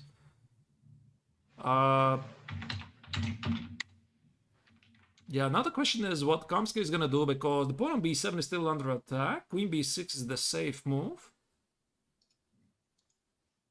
When b6 just happened, now we need to improve our rook. Our rook on f4 is extremely bad. Bishop takes f5. And after g5...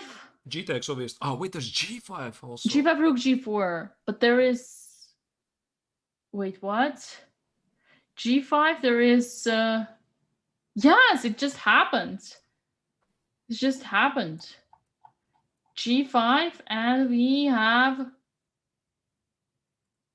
What do we have? I don't know. I mean, I wasn't even sure if g5 was necessary, because g takes on f5 was good enough, but g5, rook g4... I don't know. Wait, what is happening after rook g4? G takes and the bishop is coming, right? Yeah, but I'm trying to understand g4, rook g4, h... You cannot play h5 because there is rook takes g5. You cannot play... No, he's thinking. But at least I saw this move coming. You're like a prophet indeed. I mean, you just see these moments. Oh, bishop e4. I saw this move coming. So that's a sacrifice. G takes on f4. White is gonna... Oh, wait, bishop d5. Or maybe queen takes on b3. I don't know. So maybe queen takes on b3 is gonna happen first, so that after g takes on f4, bishop d5 is impossible, and white has the exchange for the pawn. So that's a great defense by the Israeli legend. And we have bishop e4 on the board, and now g takes the rook, bishop takes d5. Wow, look at me. How many moves did I predict in those games? But you know, I don't like Gata's choice. Why did he include the queen trade? Now, 95... wait, what? Now queen g2 or queen b3? This is still game. Queen g2. Yeah. It's still like, if only we could put the knight to e5, if only we could take it from h4 and just put to e5. That would solve all the white's problems. Right. But maybe it's okay. I mean, there's c5, c4 incoming. Still, black is definitely black is better. Definitely, he's better. The question is, how much better? Yeah, now he's crashing. Oh, now it's losing. After the rook coming to e2 to the second rank, now it's losing. Yeah, Kamsky wins. I think they both of the players should know this. So Boris is gonna try to blitz it out. a4, but now with two rooks it's just like over. Like, look at the knight on h4. It has literally zero move, as if black was rook up. a5, rook a2, so he declines the trade, but okay, I guess it was losing anyway. Rook takes h4. Okay, I think we switched to another game, right? Yeah, there's nothing to see here. Yeah, I think we switched to another game. I don't think we are gonna miss anything here. Oh, this is so sad. I was honestly rooting, like, being a commentator. So many people say you should be neutral, but I cannot but keep those preferences, you know, just from human perspective. Tsar and Peshot is the game I want to follow, but they already finished. How comes? There was a resignation. Just a second. Alexeyenko just wait. Winston Kiemer wins against Alexeyenko. No, wait. Every game is finished. Okay, let's go back. And this game is finished as well. Okay. I tried to pick more action, but everybody is finished. Yeah, that is. We have the result. Nihal Serin won against Alan Pichot. And we have Vincent Keimer who won against Kirill Alexeyenko. This is interesting. Is Kirill still leading? He is, but it's very close because, wait, for some reason it's... Wait, all the scores are not updated here. Now it is. He is still leading, but 7.5 points for Alexeyenko. But now it's a shared first place together with Sarin Nikhal, who also has 7.5 points. Boris Gelfand has risen from the ashes, and now he's back in contention with 7 points. Wait, how is he 7 points? He just But lost. wait, was it like... Yeah, Gata was playing black. But Gata was playing black. Wait, that's wrong. That's wrong, right? Yeah, that's totally wrong. We had... Yeah, black won in that game. Yeah, black won definitely. There's a mistake in the results. Listen, maybe I mentioned them so that they don't run away with this. This is so sad. No, they will definitely change that back.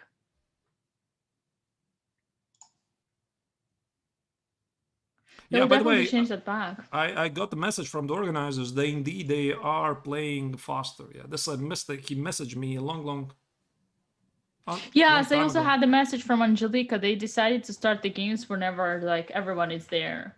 Right. Yeah, that is correct. Yeah, but the results are wrong for some reason. Well, it's okay. We know them. We can announce them. So we have Kirill Alexeyenko with 7.5 on the first position, shared together with Nihal Serin with 7.5, and then we have Vincent Keimer with 6.5, Boris Gelfand with 6 on the 5th place. I'm curious to see. Boris has lost so many games, but in this last rounds, but he's still okay. He's on the 4th position, but that's not that bad, knowing like we can see how tilted he is in a way. So maybe let's check also the overall standings at the moment. Let me wait. For that I need to make sure that Blitz results are correct. Yeah, they're fixed. So now you're seeing the Blitz results on the screen. And also, I hope that they have been included in the overall standings. So we have still 3 Blitz games, and here we go. Kamsky is still leading the event, but look at how close this is. Kamsky is 23 points, Alexeyenko is 22.5, Sarin Nikhal is 22. Maxime Lagarde is 21.5, so 4 players with 1.5 points. And if we transpose that to the classical tournament score, that's only half a point. Very, very close results here, so everything can still happen here, and absolutely unclear who is gonna take down the tournament. We still have 3 more rounds of Blitz, and everything is possible. Yeah, and this is also like... This is so interesting how the Blitz results can affect your overall standings. Right. Right, indeed. So the 12th round, let me see who is playing here. Alexeyenko against Sarin. I think this is a game we have to see, because it is a fight between 2 leaders in the Blitz and overall rankings as well. I expect it to be... Let's have a look, Alexeyenko, Sarin. You expect this to be the most principal, right? And we already have the moves. Yeah, but I don't have the cam. For some reason. You don't have the cam. Okay. So we have e4, e5, knight e3, knight c6, some kind of Rue Lopez. Yes, with the main line of the Spanish opening. Now bishop c5 is... what's the name of this variation? I'm trying to remember. Arhangelsk, okay. From the city of Arhangelsk, not so far away from St. Petersburg. Bishop takes, and now d2. Ooh, d3, sorry. But this is a kind of a long-term play for white. It's kind of a long-term play. Now, the idea is to put the... yeah, just play on long-term, maybe c3, d4 one day, or... This reminds me of some kind of Rossolimo, by the way. Yeah, it's a positional approach. Yeah. Yes, it is definitely Rossolimo. Now we trade, and white should have a slight advantage here, I would say. Right. I would still say Yeah, slight advantage, and knight d2 come into c4 maybe? Pawns on a4, a5, or pawn a3 and b4 could also be the case. And here we go, a3, b4. Short castle. all right. And I seem to have some issues with the cameras. They are not relaying the feed for whatever reason. So we are going to have to follow the games at the moment like they are. There's just one camera working. So the organizers are researching the issue, I guess. Yeah, we can show someone else and and just commentate this game. We can watch the game, obviously, between Alexeyenko or Sarah Mikhail, or maybe just switch to the game of Studer and Kiemer, because this is the feed which we can see, actually. Yeah, let us see this game then. So it's Kiemer versus, it's Noah Studer versus Vincent Kiemer. And we have this on the camera, right? Right, yeah, this is on the camera. The other cams are experiencing some issues, but I expect them to be solved quickly. All right. All right. We have this, we have this kind of, I would say the Pila structure, but there is the pawn on e2. But it's still kind of French Sicilian? No, what the French with the pawn on e2. I don't understand how did they get to this. Oh, so it was an exchange sacrifice. Okay. Exchange sacrifice on c4, so white just sacrificed an exchange on c4 in order to get a sharp game. Now btakes on c5 is played. Now the c5 pawn, the key pawn that was keeping an eye on the d6 square is gone, so is c6, and now the position is totally dynamical. There is no clear factor to evaluate from the static point of view because there are so many captures here and there. Right, right. Okay, so knight takes c6, queen c7. And what do we do here?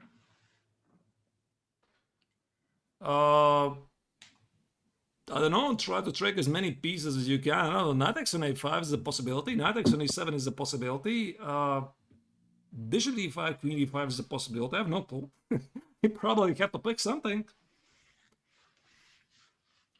Okay, so knight takes c7, queen takes c7, we have knight c3.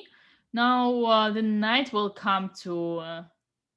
I don't think black should take the knight on c3, but in the meantime, this knight on d5 could be attacked. I'm struggling to evaluate this position. I mean, from one side it is simple, but from the other side, it's like, white is pawn up, but there is e2, which is going to fall. No, wait, it's an exchange. It's an exchange, Dina. I mean, white just sacrificed the exchange on c4. Oh, okay. It's an exchange, and here, after bishop b7, it's quite obvious that black enjoys it. Although bishop b4 might be a problem, but I think black is pressing. Black is definitely pressing here. It's a material advantage for black, and the Studer's idea of sacrificing exchange was definitely very interesting, but he just, I guess, got lost in the complications. Yeah, but now those two bishops look nice. I mean, one was going to be traded, but there are two passed pawns. Right. Yeah, the organizers just mentioned me they're working on the issue, so at least one camera is working. Otherwise, we would just be looking at I don't know what would we be looking at. Yeah, we'll be looking at their game. It's okay. We have Vincent Keimer and Noel Studer, Swiss player with white piece against the German player with black pieces, and queen on b4. We have the exchange up for black. Is it that such a big advantage? Because there is only one pawn. Normally it's not enough, but this bishop looks nice. Maybe white could hold. Right, right. The leader game, I see the cameras are coming back online. The leader camera is still booting up. Let's still follow Studer's games because we started with it. All Yeah, right. we have the rook on d8, stacking the bishop on d6. Wait, what just happened here? What just happened here? Is that a blunder or was the calculated? Wait, what? Two pieces? Well, why would it be a blunder? Like, white doesn't risk anything.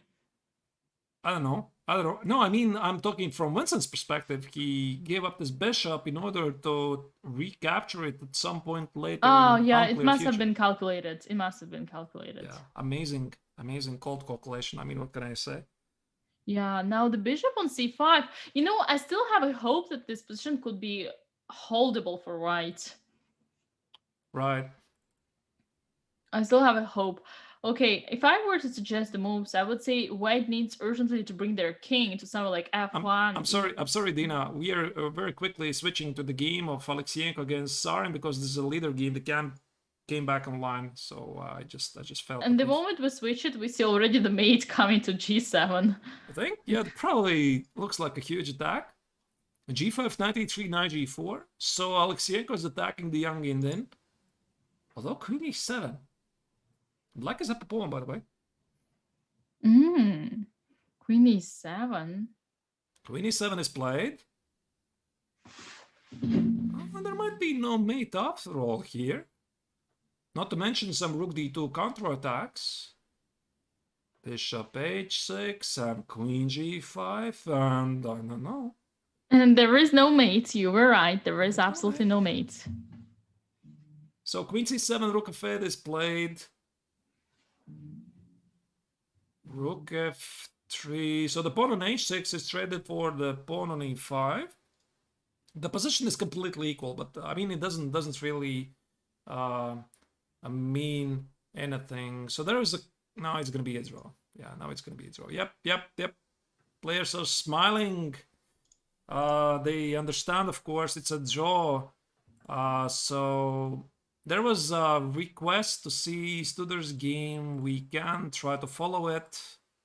Sorry, people, we had to switch on it because this was our initial choice at the start, but we had some issues, so we decided to watch the Studer's game, and then we came back to the leader game. So this is the game. This is the game. Right. So. But it's also a draw, right? So what cannot progress as soon as the rook is gonna leave a8? Well, I had hopes for this one. I had hopes, and I still have, because there looks like kind of a fortress, even though very passive one for whites. Or he missed bishop d4. Whoa! I just want to mention this. Mate with a mate coming. Wow, this is beautiful.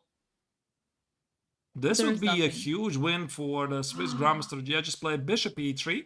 Wow, amazing. Now f4. Oh, rook! He missed the rook! Yeah. He missed the rook. That's it. He's gonna take it. He missed the rook. Oh, the camera is unfortunately slightly lagging, as you can see, and yeah, now you're gonna see Vincent playing rook d6 and rook h6, and you just make like this last one. Oh, this is amazing. Okay, let's see. Oh my god. Kamsky has won his game against Maxime Lagarde. Alexeyenko Sarin is a draw. Lampish Shot has beaten Boris Gelfand. Yeah, so Boris, the tournament is not going. I mean, the second half. This is amazing, amazing result by Noel Studer, who was on the bottom, and he just beat the number 3 of the current standing, and yeah, feels very good for Noel. Very very nicely played. Not only he managed to hold on this exchange down, but he actually replayed his opponent. I mean, he made some tricks, but it worked. I think Vincent is disappointed because I think he should have felt that he had a great position after the opening. He had this exchange for a pawn. He didn't find his way in the complications, and then the Swiss player was able to find a fortress, and then Vincent blundered it. Again, let me go back to this moment when it was already a draw on the board. Wait, it's not this game? It's the wrong game. Just a second, what just happened here? Okay, here it is. So this is just a draw. This is just a draw. After king f3, 52nd move, now the sides can make a progress. And I wanted to mention that the only thing Black needs to watch out having the king on h7 is bishop d4. Just don't blunder bishop d4. So they shuffled pieces here and there, and Winston blundered it. He played rook a6, bishop d4, and now after g5, this is already clearly better for white. He did blunder it. He let activate white's pieces. That was a huge blunder. Right. Yeah, king g7, king h7 was an easy draw. There's no way that Black is playing this for the win. But okay, I mean, it's easy to say, right? We're sitting here drinking cup of tea. What are you drinking there, by the way? Yeah, I still do not have anything apart from my water ever since we started in a little bit of rush. So I was hoping, I was really hoping for that break. But okay, seems like we're approaching the end already. Right. So in the overall standings, in the Blitz overall standings, 12 rounds out of 14 have finished, and maybe Dina, you could mention who are the leading. Can you see?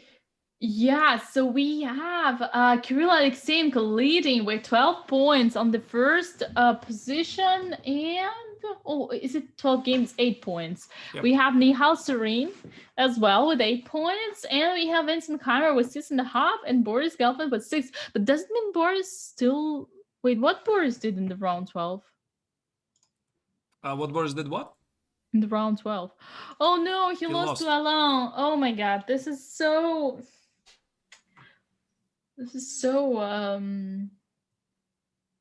unfortunate. Crazy. Unfortunate, of course.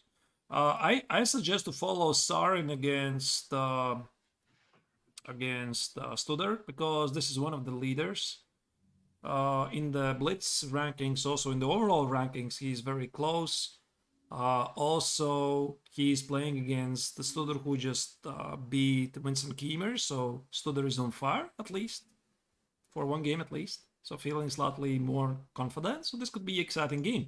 And by the way, in Chess 960 and in Rapid, Studer beat Sarin. And Sarin was able to claim revenge in the first Blitz game. So now let's see what is going to happen here. There's not going to be a draw. There's going to be a blood. I mean, there's going to be something really exciting. Definitely. Absolutely. And we cannot wait for this to happen. We're in the round 13. Which game will we follow? I suggest to follow Sarin against Studer. Yes, and we have already... What is that? London? Yeah, it's London. We have London. For some reason, it's not we playing. Have London. Why is it not playing? Okay. We have London with Bishop f4, and one of the most principal lines we have here, c5 and d takes c5. This is interesting. Very sharp line, and this is like waving a flag. There's going to be a huge fight. Sarin really enjoys such games, and also I think the same applies for Studer. a5, c3. Now white keeps a pawn. Black has some activity for it. Yeah. So knight e4, queen f6 is the first idea which jumps to my mind. And instead, bishop d7 was played. Okay. You know what? I was thinking, like, these players, aren't they taking too much time for, like, 1 minute for such, like, move number 5 in the opening? That is a great question, Dina. I mean, we are going to have to ask them in an interview. Yeah, is that a practical approach? I don't know. I mean, I guess they're spending I so don't much think time. so. So after the tournament is gonna be finished, Angelica is gonna ask the questions for the tournament winner, the Blitz tournament winner. Who is it gonna be? I don't know. It's gonna be either Alexeyenko or Sarin. Some minor chances for Keemer, but I think it's one of the two players. Yeah, that will be very interesting to have a chance to talk to them. And yeah, we obviously should not approach those who are not playing that great, but hopefully, yeah, we'll get a chance. How many interviews do you manage to have during one broadcast? Pretty much everybody. Everybody who plays it. I mean, if there's a draw, then we usually interview both players. Usually, unless the other player is missing. If there's a win, obviously the winner, and yeah, and also an exception is if the games were late. Yeah, then we just usually, at least so far, haven't organized any interviews. Makes sense. Yeah, so in one of the first rounds, I think it was the second round, I'm slightly hazy with my memory, the longest game was 138 moves in the classical game. So they played almost 8 hours, Dina. 8 hours. Oh my god. Yeah, 8 hours. Unbelievable. 8 hours. Wow, this is a record. My biggest was 7 hours 40 minutes. Oh. Yeah. I was defending rook and bishop. Oh, sorry, knight and bishop, and I got made it on the move 47. Oof. Frustrating. Yeah. Yeah, let's concentrate on the moves. Okay. Bishop f6 is played. Now black is threatening a takes on b4. So rook b1 or a3 probably has to be played. Sarin is thinking about this. Maybe bishop c6. Yeah, just as I mentioned, is played. So the idea is bishop c6, I guess bishop d6 and b5. Great idea, by the way. The knight on c6 is quite active, so I think Null is going to play b takes. Yeah. No, wait, he played with the bishop. Okay. Yep. White is definitely better. Definitely better. I mean, knight f3, bishop e5 or bishop d6 is incoming. White enjoys the extra pawn. Black has nothing to show for it.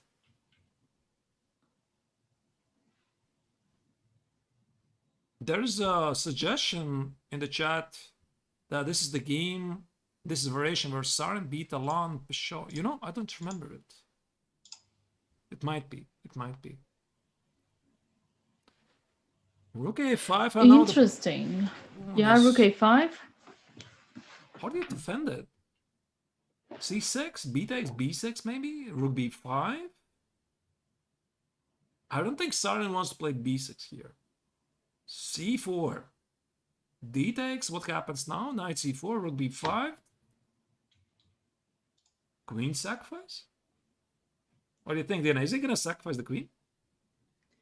That could be very much possible, you know, after everything we have seen so far. It looks interesting. Yeah. So totally. D takes, knight c4, rook b5, queen b5, bishop b5, rook b5. The pawn on b7 is lost, and the bishop on d6 is powerful. I don't know. For Blitz, have a think about this. And Studer is thinking maybe he sees the option, he's trying to evaluate this. What choice does he have? Every single move he's postponing his decision. There might something happen. Maybe h5. Oh, what? I don't understand h5. h5 and h3 and h4. Now we have this space. Could that be just the reason to get some space? Right, but I'm not sure what is black gonna do with that space, because there's no pieces at the king side. So the rook is on a5, unless they could, let's say, Dina, like once in the game you could break the rules. So let's say jump over the pawns, rook a5, rook g5. Right? That would be a nice maneuver, but yeah, and now queen c4 jumping over this pawn, and rook b7, rook takes b7. White is winning. Queen c8. Strategically, White is winning. 94, amazing domination. Yeah, bishop d8. This is that case where two bishops are so poor versus bishop and the knight. c6 ends the game, right? c6, b takes, rook b8, that's it.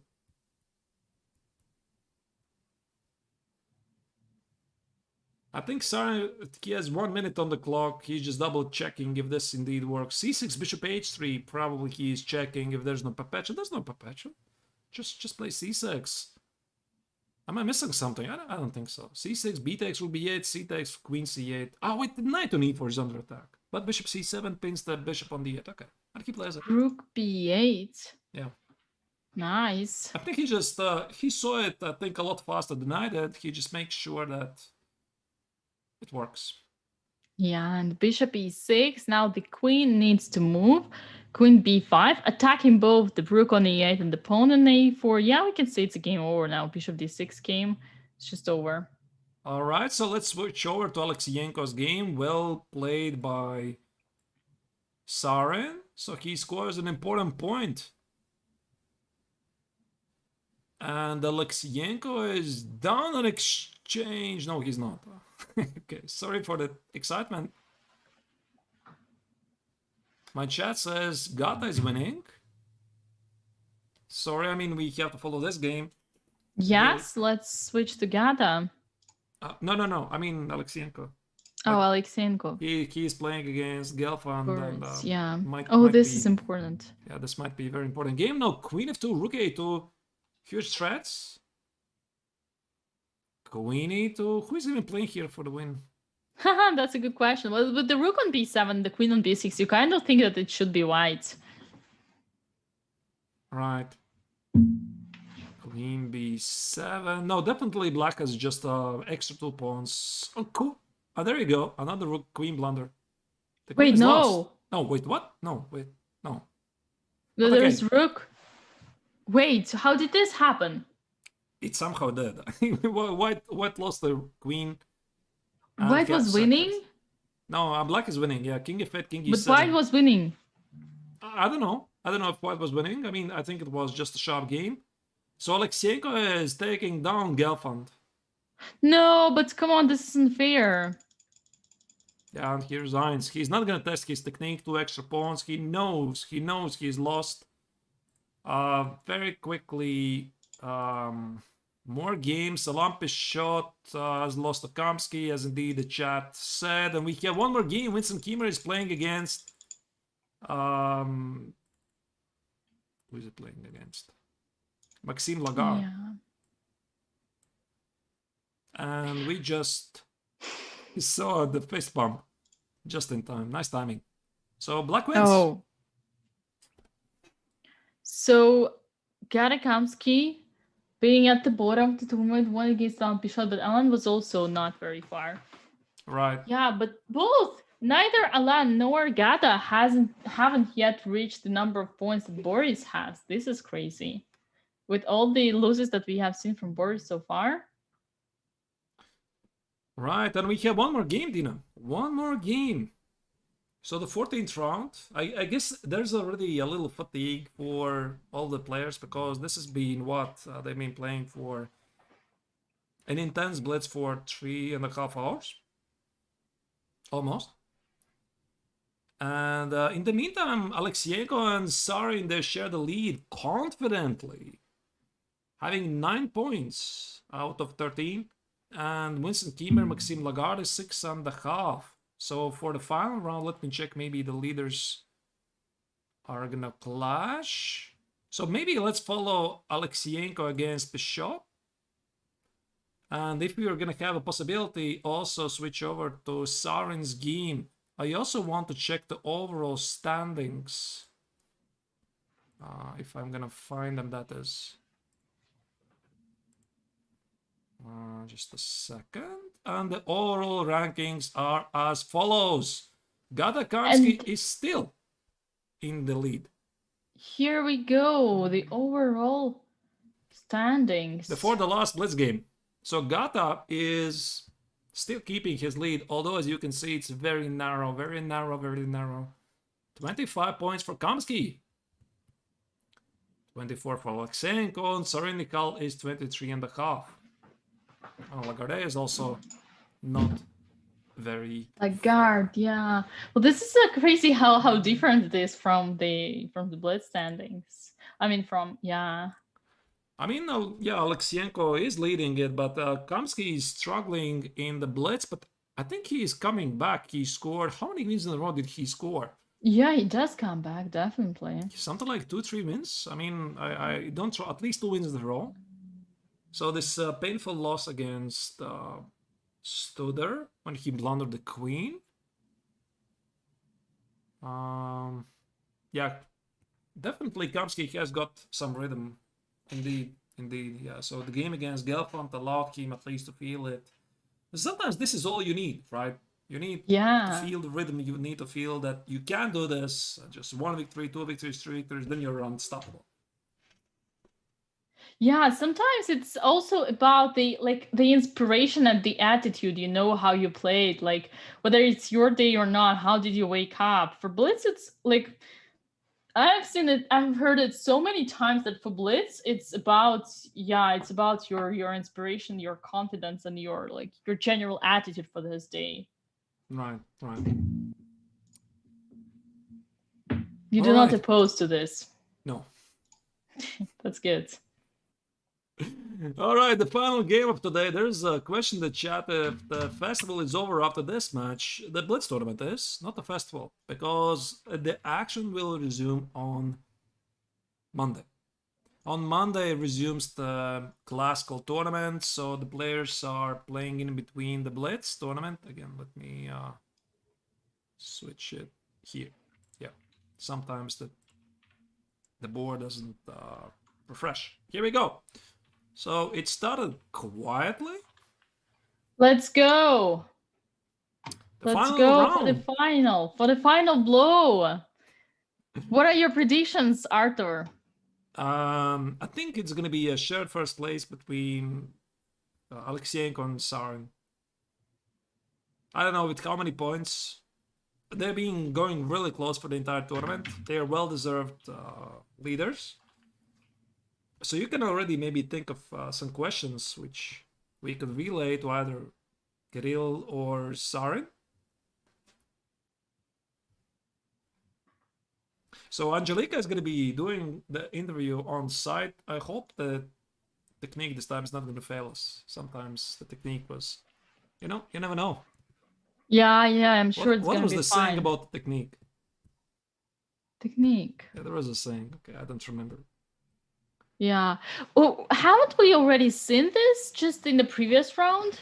Looks familiar to me, in a way. Right, Queen E1. This is some kind of a Rai Lopez taking on C6 at some point. Yeah, that reminds me of Rasilimo. We have seen it. I'm trying to remember whose game was that. Which game? I don't remember. Yeah, neither do I. We have just seen it recently, yeah. Right. 96. So this is obviously one of the topical positions for the Rai Lopez. White willingly give up the bishop so that he can try to, I don't know, out-trick his opponent. Right, long castle. Okay, not much action going here. Can I maybe very quickly have a peek what is happening in Sarin's game? Okay, also quiet game. Okay, let me jump it back. Let's follow Alexeyenko's game. And as soon as something is going to change, we are going to switch over to Sarin's game, where it is going to be decided the winner of the Blitz event. Bishop f8. Now, if I'm white, okay, scratch that. I said if I wanted to say if I'm white, I want to play d4. But b4, a4, b5 looks even nastier. Yeah, this is also a nice plan and also a typical plan. You try to open this A file and the B file also, then whenever we have the opposite castles, the plan is usually to attack, and the side who is attacked faster wins. Who attacks faster wins. So it's pretty one direction. Right. 94, I expect it's going to be traded on b5, make easy moves. Take, b5. No. Something else was played, I think. Queen d4. Knight e2 makes a nice idea to include the knight in the game and then only push b5. Yeah, and this is played. Wait, where do you put the queen now? Queen d7, queen c3, so Alexeyenko prepares to play b5. And you know, this is like the sword of Damocles, like it's hanging over you. You never know when it's gonna fall, and this is how it feels about this b pawn. You never How do you know. call it? The sword of Damocles. I think it's how it spells in English. Oh yeah, I see. I see what you mean. Yeah, you never know. You never know when it's gonna fall. Yeah. So b5 is something that it's simply taking away your attention. You never know. Is it gonna be now? Next move? 2 moves? 3 moves? b6, king b7. Isn't that weakening? Yeah, but I think it's a good choice because he needs to meet this b5 idea, so b6, king b7 is incoming. Alexeyenko might switch to positional approach with a5, b5, knight e2, knight b3, get the knight to c5. Correct. Or maybe rook d1, d4 looks very nice. There's so many nice ideas, I mean.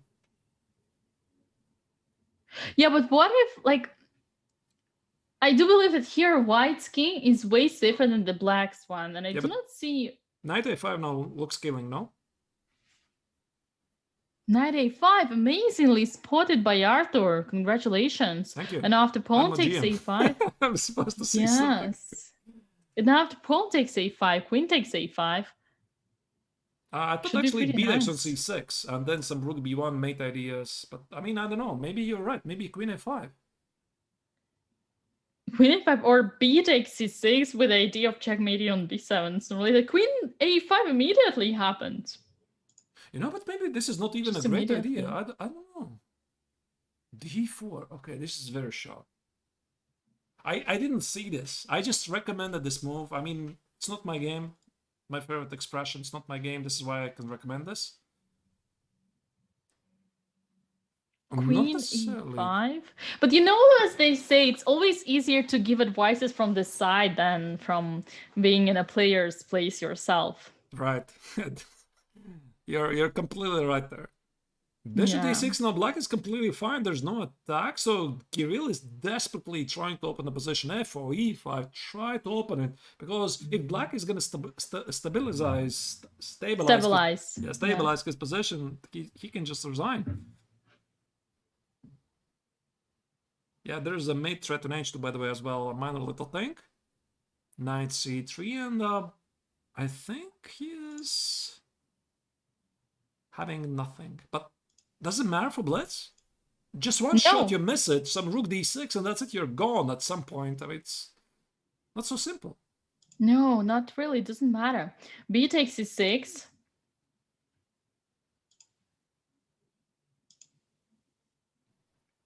Knight b5, king e7. But this king, look, it's gonna come to g7, make the whole run, like the famous Karpov's kings. Right, yeah. It's running to g7, and if the king makes it there, that's it. That's it for white. Totally. f5, the final attempt to change something. Of course, white has to do something. That's a great move, because now after g5, white will have access to knight e6 idea, so that's why the Argentine Grams didn't play it. Bishop e5, but still, everything is possible here. You know, obviously, of course, black has the extra piece, and both players know this, that white's attack should be over, but still you need to be precise and check the clock. I mean, he's down in the last 10 seconds. Yeah, we sometimes the clock is not necessarily the most correct, but it is definitely a big pressure, very big pressure for both of them. Rook e1. How do you play this with seconds on the clock? Rook d5. Some queen. Yeah, queen somewhere. We need to put the queen on a7. The queen a8. Okay, but where is piece down? Could be totally lost. a5, trying to make something. Yeah, but it really takes just one blunder. I'm definitely not wishing this, but it's such a sharp position. And if you're playing with black, you're seeking some clarity. You're trying to simplify the position. Definitely. Wait. Oh! Did just queen just go? Oh, he sacrificed. Queen takes. Oh, that's a mate. That's a mate coming. You just said it yourself. It takes one blunder, and that was the idea. That's black. Oh, That white wow. didn't see. Queen takes e1. Knight takes e1. Now rook d1. King g1 and bishop d4 down. King Wow. f1. There's bishop c4 coming with the mates, and on king h1 there's rook a1. Amazing. This is what he prepared. This is so beautiful. Wow, really beautiful. And Alexeyenko smiles despite the fact that he lost. He, of course, recognizes a masterpiece. So, very quickly, let's jump back to the game of Lagarde against Sarin. But this is indeed, again, a proof that we are artists, right? We like to. I mean, we recognize the beauty, and even if Alexeyenko lost the game, he recognizes it was indeed such a nice Yeah. idea that. Did you see how he played that bishop d4? Whether how Alan played that bishop d4 when he's with and immediately like laying back on the chair saying, "Aha, what do you do now?" Right, right, yeah. So some That's pretty emotions, of mean. course, always good. Yeah, and this game I believe finished in a draw because none of the players can progress. Very quickly, I'm checking if I'm not missing a single game here. Kamsky is still playing against Winston Kiemer, so that will be the final game of the Blitz event. I just need to find out where they are.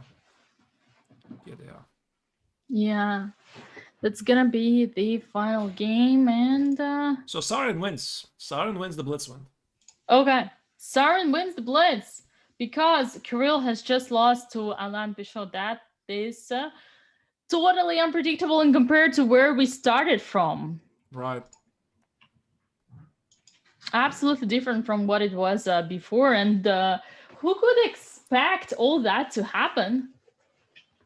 Nobody. I mean, Who this could it? was really a fun event, and it just shows how really close are these players. I mean, they can all play each other, and all of the results depend on the skill, some luck as well. So it was indeed amazing, and something happened here. What just happened here? Kamsky lost on. No, Kiemer lost on time. Just a second.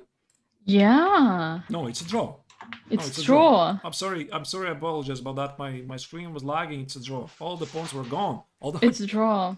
yeah, some moves ago, White gets something like 3 pawns, right? Mm-hmm. So move 65. There you go. One pawn is gone. Second pawn is gone. The third pawn is gone. So this is how you do it. Just give a lot of checks and collect the pawns. Nice, very nice technique. So that's it. We have just had 14 insane rounds of Blitz of Biel Chess Festival 34th, I believe, 34th Bill Chess Festival 2021. And yes, this is what makes this tournament unique. We have this triathlon format, which is not that popular in any other festivals. And it like we have three disciplines. We have the rapid 960, right? It's played in rapid time control. Yep, Rapid exactly. 960. We have Sorry, Dina, I'm gonna have to switch here for a moment. yeah. So are you expecting the interviews to come? Okay, shall I leave the spot to the interviewee? Okay. Yeah, so I guess we are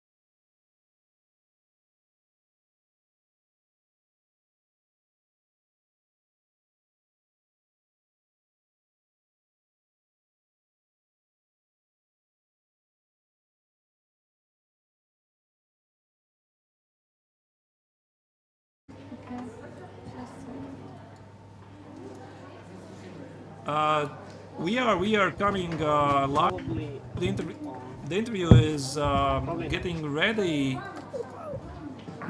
so I'm gonna maybe ask some questions to Angelica. Stay tuned, just a moment. The interview is gonna continue in a.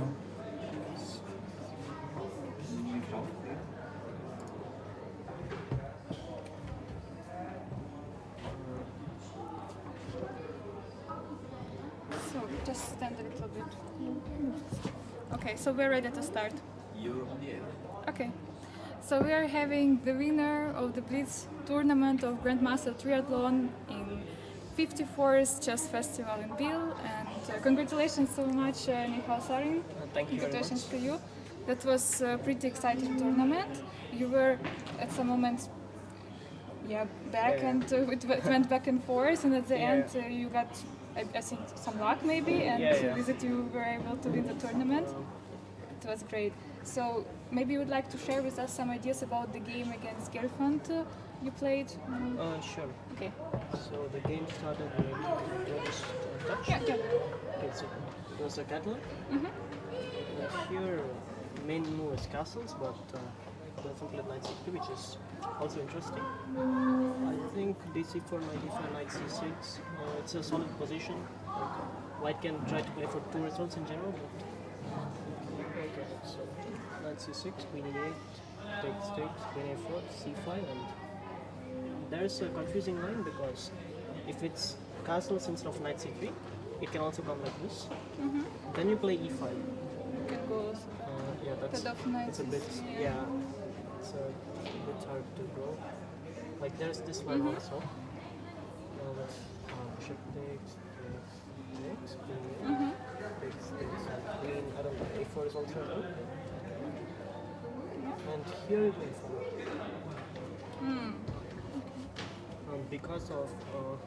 Because c5 there is queen a3.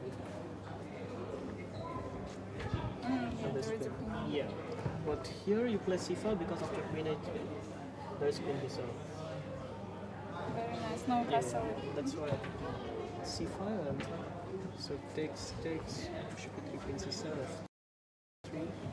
I thought I'll just go bishop b7, knight b5 and just maybe suffer a little bit, just learn. And here he went king f2, which is I guess okay, but I think usually white plays like bishop d4, long castle, and here I thought, okay, his king is on f2, so maybe I can just, it's blitz, so just go e5, e4. Queen b5, e4, yep, queen c5, queen b7, rook d1, yeah, bishop g5 I thought was a good move. Like, I thought he had to play something like this, maybe. Yeah. I'll probably take on e2 or something. So, rook d1, queen h3, bishop d4 was bad. Okay, e takes, sorry.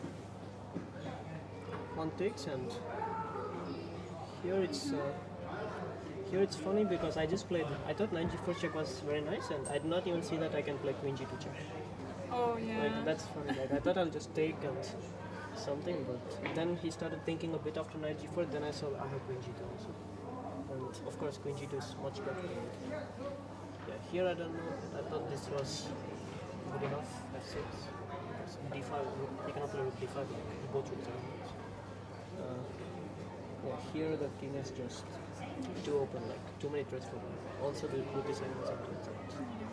Queen c7, bishop a6, and here he resigned with his king d4, I think this is just Yeah, it's neat. Okay, a very nice game.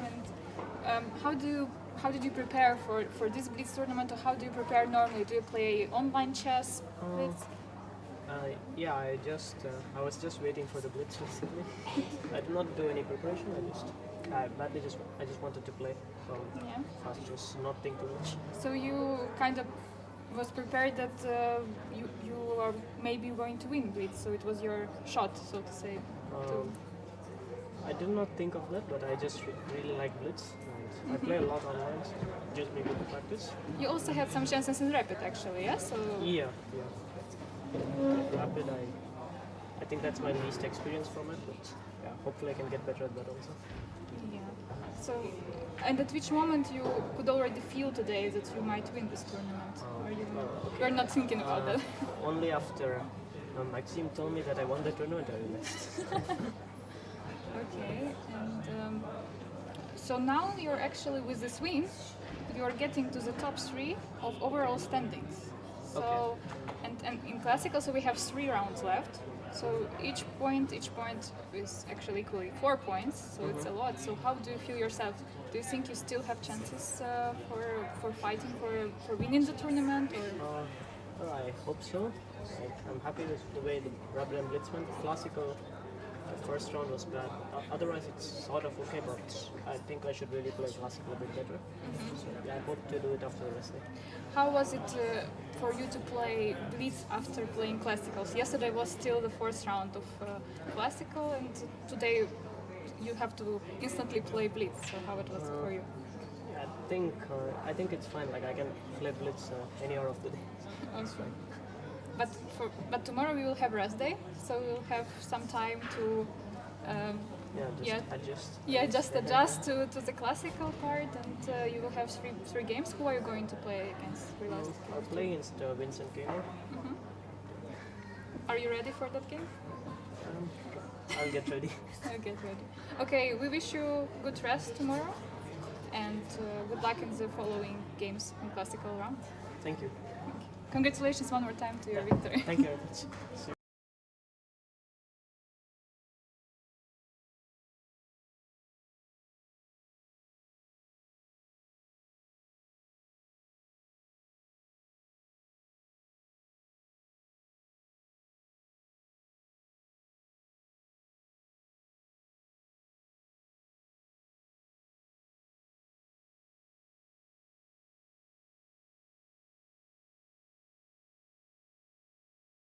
Can you hear me? Yes, we were here. We were also following the interview from your channel. Oh, okay. Yeah, we put your channel. We managed to do some technically nice thing. We put it your channel on ours. Yeah, that was quite interesting. We have connected in a quite interesting way. I mean, again, as long as it works, it works. So that was Angelika Volkova. She's also a fellow chess streamer. From the Twitch channel. She's in Biel providing interviews, and right, so yeah, big shout out to Angelika. I think it's Angelika Chessborn. Yep, Angelika Chessborn, exactly. So if you have an opportunity, if you're not following her yet, please do it. Again, really amazing streams she's providing regularly, although right now she is in Biel, very busy organizing the interviews. Right, so maybe some final words. I don't know, maybe I can show you the overall rankings again. Oh, there we go. Okay. Yeah, it would be great to have a look on the overall rankings, For some indeed. reason... Oh, just a second. Why is that? For some reason we have some issues here. Okay, here we go. I don't know what happened. Okay. So that is the overall rankings, and no, it's not. Just a second. That is the Blitz rankings. Oh, I just need to find them. Wait. What just happened here? Because I had them.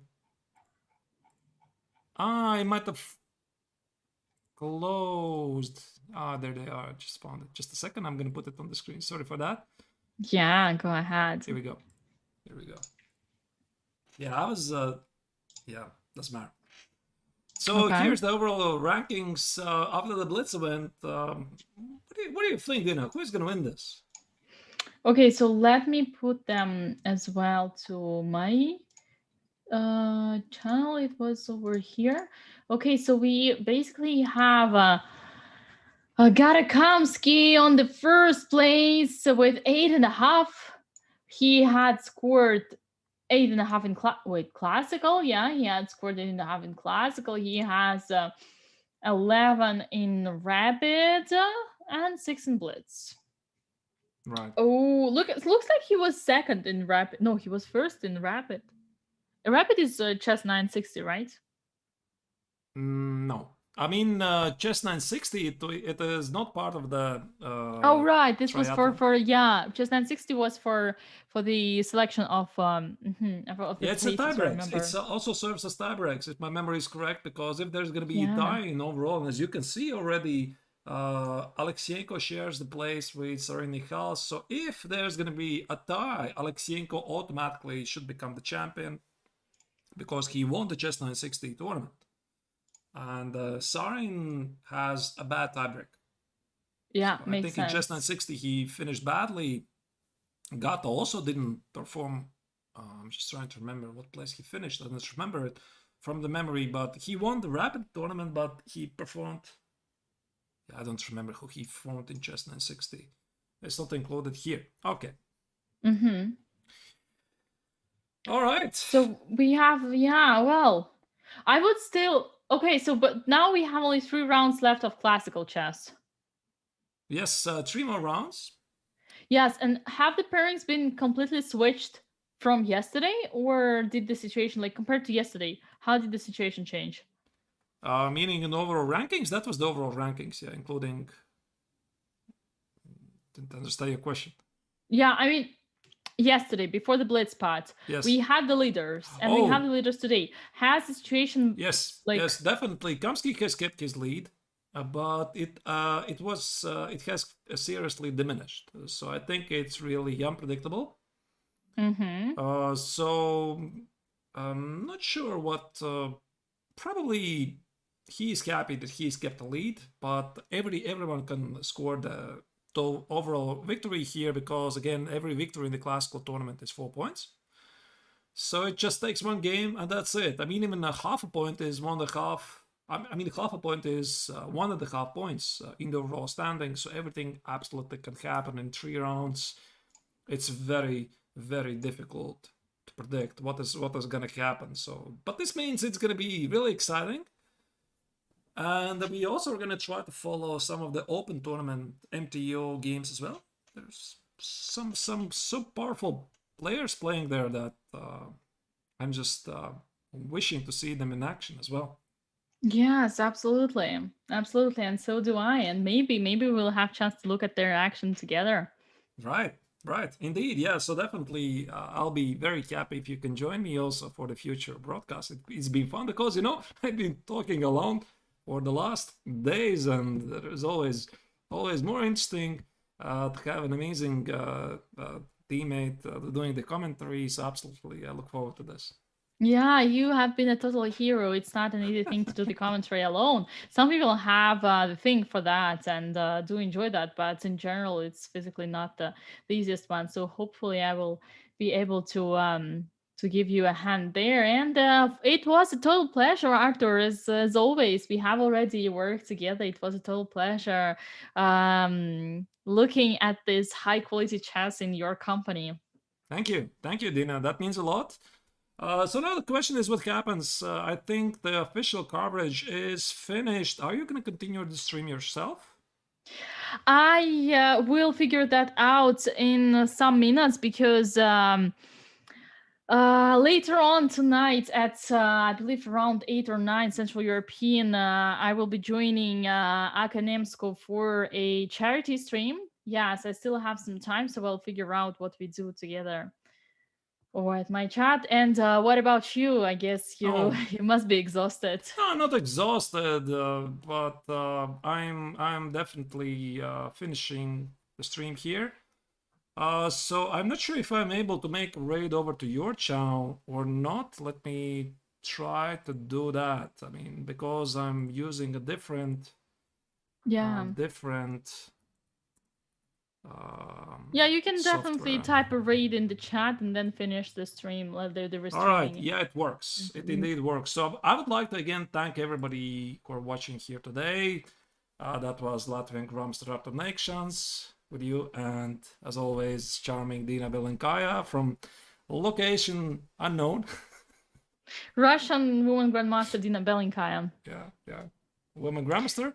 And yeah, I'm rating people over to you. Hope you enjoyed it. And take care. Yes, thank you very much. Take care, everyone. And once again, tomorrow is going to be a rest day. So see you back at 54th Biel Chess Festival on Monday. Indeed. Take care. Bye-bye.